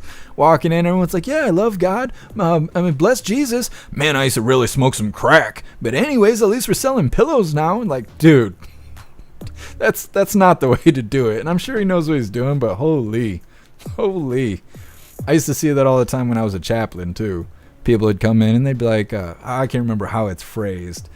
Christians have a way of phrasing, what made you come to God? They'll say, what is your story, basically? What bad thing happened in your life to make you come to God? And I've heard all kinds of terrible shit.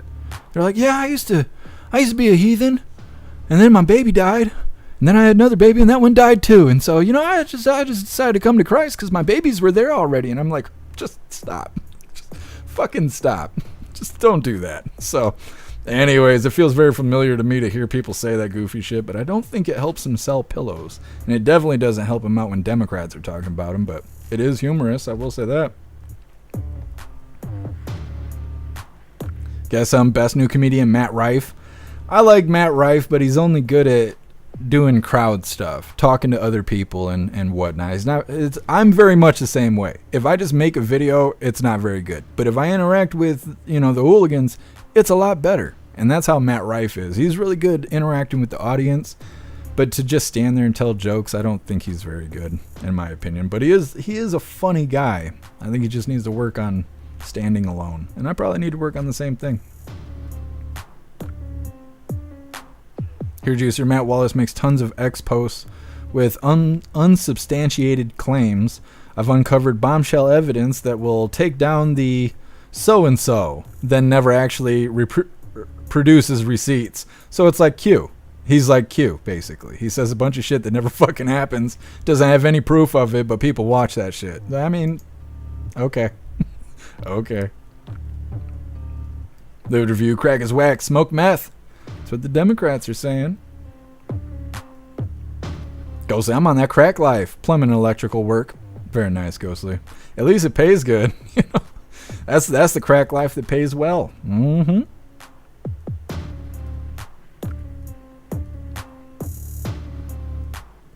Matthew, Black and Milds. Do you guys not have Black and Milds over there? They're not really cigs. They're cigars. They're definitely not French cigs. Pumpkin, where's Klaus Cat? He's in the Klaus Bowl right now. He's looking at me all weird. I wonder if he had a bad dream. He's looking at me all crazy. Wayward. Crackheads were cool. That's how I got my Black and Milds as a young hooligan. Me too, Wayward. Core memories.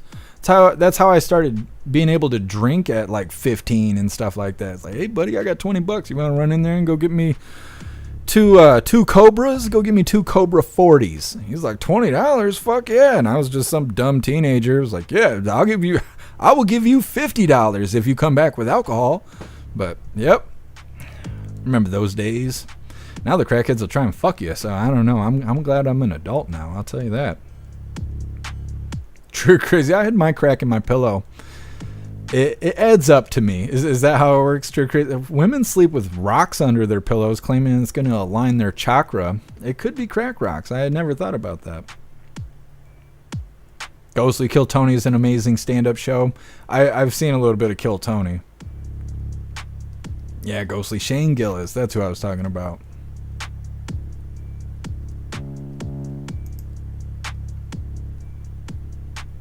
Ghostly, hey mister, can you give me a 5th? Yep. That and cigarettes. Give me a pack of cigarettes and some alcohol. DeMarquise, Democrats need pillows too. Because blue team is soft like my pillow. That's what Mike Lindell should have said.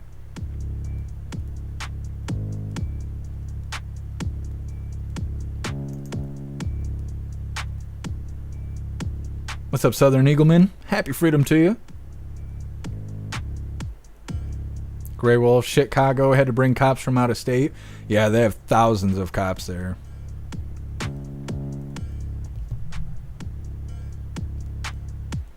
Patriot Operator, Trump's a weirdly straight edge, but a rich guy in the 80s not sampling yayo? Yeah, right. No, I'm pretty sure President Trump has probably tested a little cocaine in his life. I mean, I don't know for sure, but I've seen those videos of him in the 80s dancing with those loose women and whatnot, and, well, everybody likes to have a little fun. Now, I've never done any of those drugs. I think those drugs are gross, and thanks to not having parents when I was younger, I had to see all kinds of terrible things, so I will never be sticking drugs up my nose, ever. But that doesn't mean President Trump wasn't having a little bit of fun back in the day. It's hard to say. I don't know. I wasn't there. Anyways, we're going to get on to this video. It is very interesting. It's titled, Theo Von Educating President Donald Trump About Cocaine. Never thought I'd be saying that on the live. Of course, I never thought I'd be covering the president getting shot either, so here we are. Anyways, let's get this rolling. Don't forget, hit that like button over on Rumble. Look at Theo's face. Look at his face, it's just killing me. No, I would, and it is.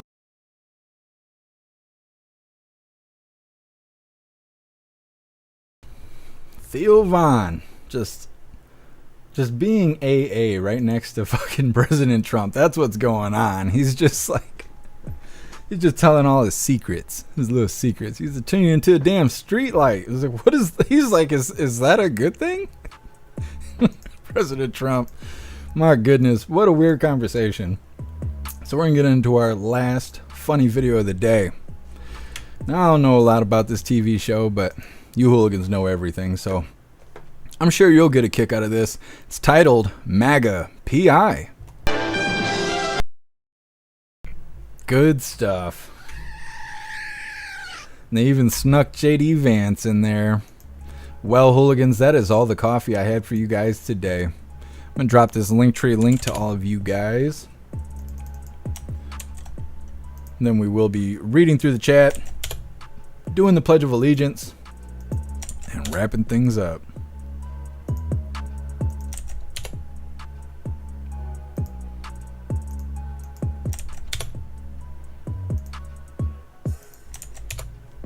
Alright, hooligans, there is the Linktree link where all of my links are listed. So if you would like to make donations, join membership programs, or purchase any merch, really appreciate it. All of your guys' contributions keep us running every day except for Sunday. So we gotta have a day to recharge those batteries. Definitely go join Discord. Discord is our free hooligan community. It's where all the hooligans are keeping the conversation going 24/7. We have a news board to keep you up to date with everything going on around the world, and it is the best way to be notified every time we go live. If you're feeling real saucy, go join jeffmaclive.com. Get yourself a membership. That way you can watch the live. You can hang out with all the hooligans in the chat. Our group, or not our group chat, our live streaming chat, our built-in chat is what I'm trying to say, has more ability than any other platform. You can post memes and GIFs and custom emojis and links and all kinds of stuff right there in the chat while watching the live. Like I said, it is the best way to experience the live. Then we have Hooligans Alley over on the website, which is kind of like Facebook or Twitter, but there's no crazy community guidelines, there's no crying liberals, there's no bullshit, no fact checkers or nothing like that. It's just the way that social media is supposed to be. Then we have forums, which is very much like Reddits to encourage open discussion. And then we have our advanced messaging system with the ability to text each other, call each other, video call each other, group texting, group calling, group video calling. Plus, you'll be able to join us Fridays, 6 p.m. Eastern time in the voice chat where we laugh it up for a couple hours. So definitely go get you a membership for jeffmaclive.com. It's the home of the hooligans. I'm going to read through the chat really quick and see what you hooligans thought about today's coffee. We will be doing the Pledge of Allegiance, and then we are going to wrap this up. But we'll be live again tomorrow, 1 p.m. Eastern time, for the very next Coffee with Hooligans. And I think we got another rally tomorrow, or something's going on. I think at 2 p.m. Eastern time, I believe that was the time. Maybe it's 2:30. President Trump is supposed to be going to the southern border. Now, that's not always a live stream event. So it kind of, I'm not exactly sure what to expect with the whole border situation, but President Trump will be going to the border tomorrow. If I can find a way to cover that, if there's something to cover, we will add that into Coffee with Hooligans, because it most likely will be happen. Why can't I talk all of a sudden? Having a stroke. It most likely will be happening at the same time, so I will be keeping my eyes open for that. But definitely look forward to it. Either way, we're going to read through the chat. We got the Pledge of Allegiance coming up, and we're wrapping this up.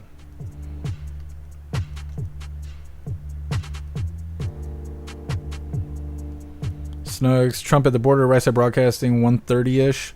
What did they do? Roll it back? It was at 2:30.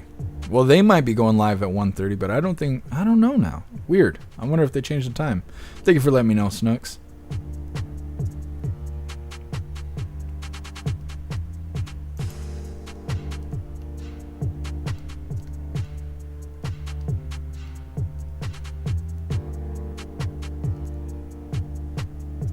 Zero, I see they prettied up Big Mike last night. Is that what that was? It's weird seeing Big Mike with the comb over thing that's going on. Like, I don't know. You try to pretend to be a woman until that shit starts happening.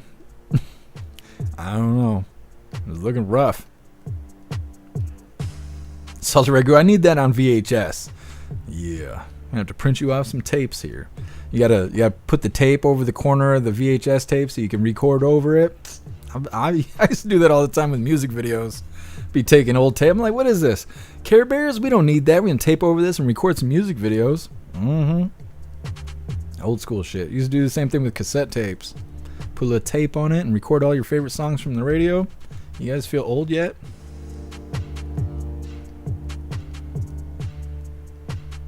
Guess Tom Selleck?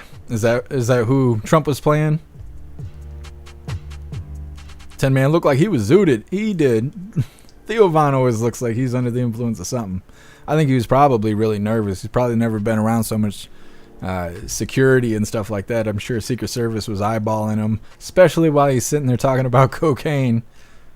He's like, yeah, I like to get drunk and do a lot of drugs. Secret Service is like, oh yeah? You do? Do you? You do? Okay.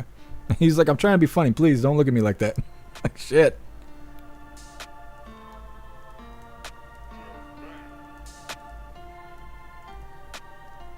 Saudi Ragu lost a lot of friends to the needle. It's no good. That's why drugs are bad. Thank you so much, Church Crazy, for that $5 donation. I appreciate you, Church Crazy. Thank you so much. Says you should stay on a bit longer. I'm all out of material.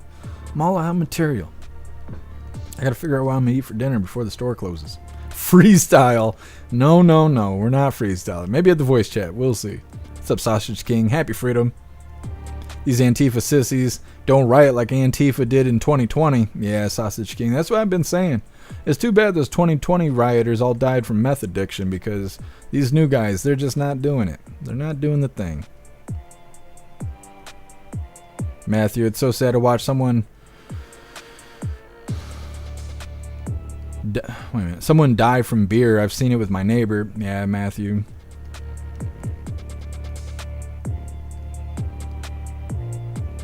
Wayward, don't poof the magic dragon. I agree. Leave your poor buttholes alone, okay?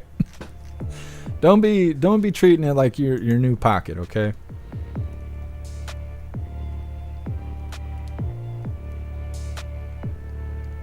Marquise, what do you call a wife Trump supporter? NAGA. That's you're gonna get me in trouble, DeMarquise. We got MAGA at home. No, we got NAGA at home. That's what's going on. The wife strikes you across the face while you're driving. That's how it goes. Marriage is fun. What's up, Cruz? Happy freedom. McNeely. Is this the Blue Oyster Bar? Not quite. Especially over on CommieTube. Snooks, free the nips. No, we're not doing that right now. Loot review, needles are bad. Okay. Thank you, Breeze by You. I appreciate you being here. Saturegu, it puts the water in the bong. I'm sure that's not what you were trying to say, but that's okay. It's the first thing I thought of. Anyways, it is that time once again, hooligans. Please join me for the Pledge of Allegiance. I pledge allegiance to the flag of the United States of America and to the republic for which it stands, one nation, under God, indivisible, with liberty and justice for all. Did the thing, not muted. Get these beats going. We're going to read through one last time just to make sure no hooligans are left behind. But like I've been saying, we will be live again tomorrow, 1 p.m. Eastern time for Coffee with Hooligans. And then we may be covering President Trump live. I assume he's going to be live if Right Side Broadcasting has it up on their schedule. He's going to be going to the border one more time than Harris ever went. Anyways, look forward to that tomorrow.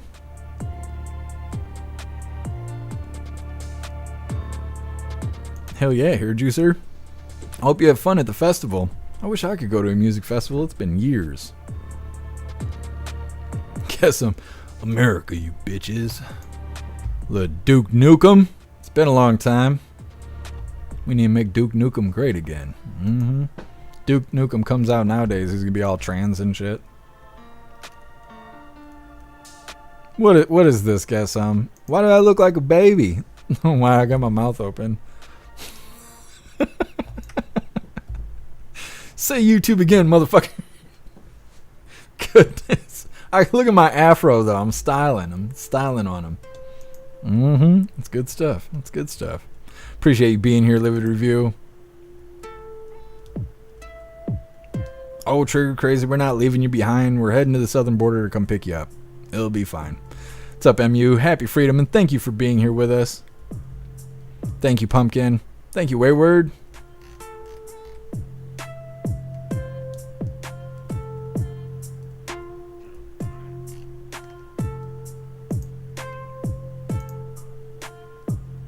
Thank you, Tony Rich. Appreciate you being here with us.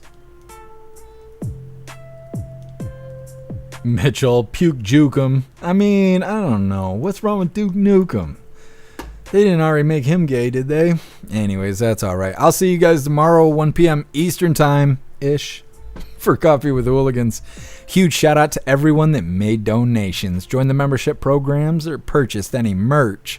Really appreciate all of you hooligans. And I wouldn't be able to do any of this if it wasn't for you guys. So thank you so much for all your support. I'll see you on the next live. Until then, stand tall, shine bright, and that's a wrap.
Alright, I'm going to put batteries in them right now.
Jeff.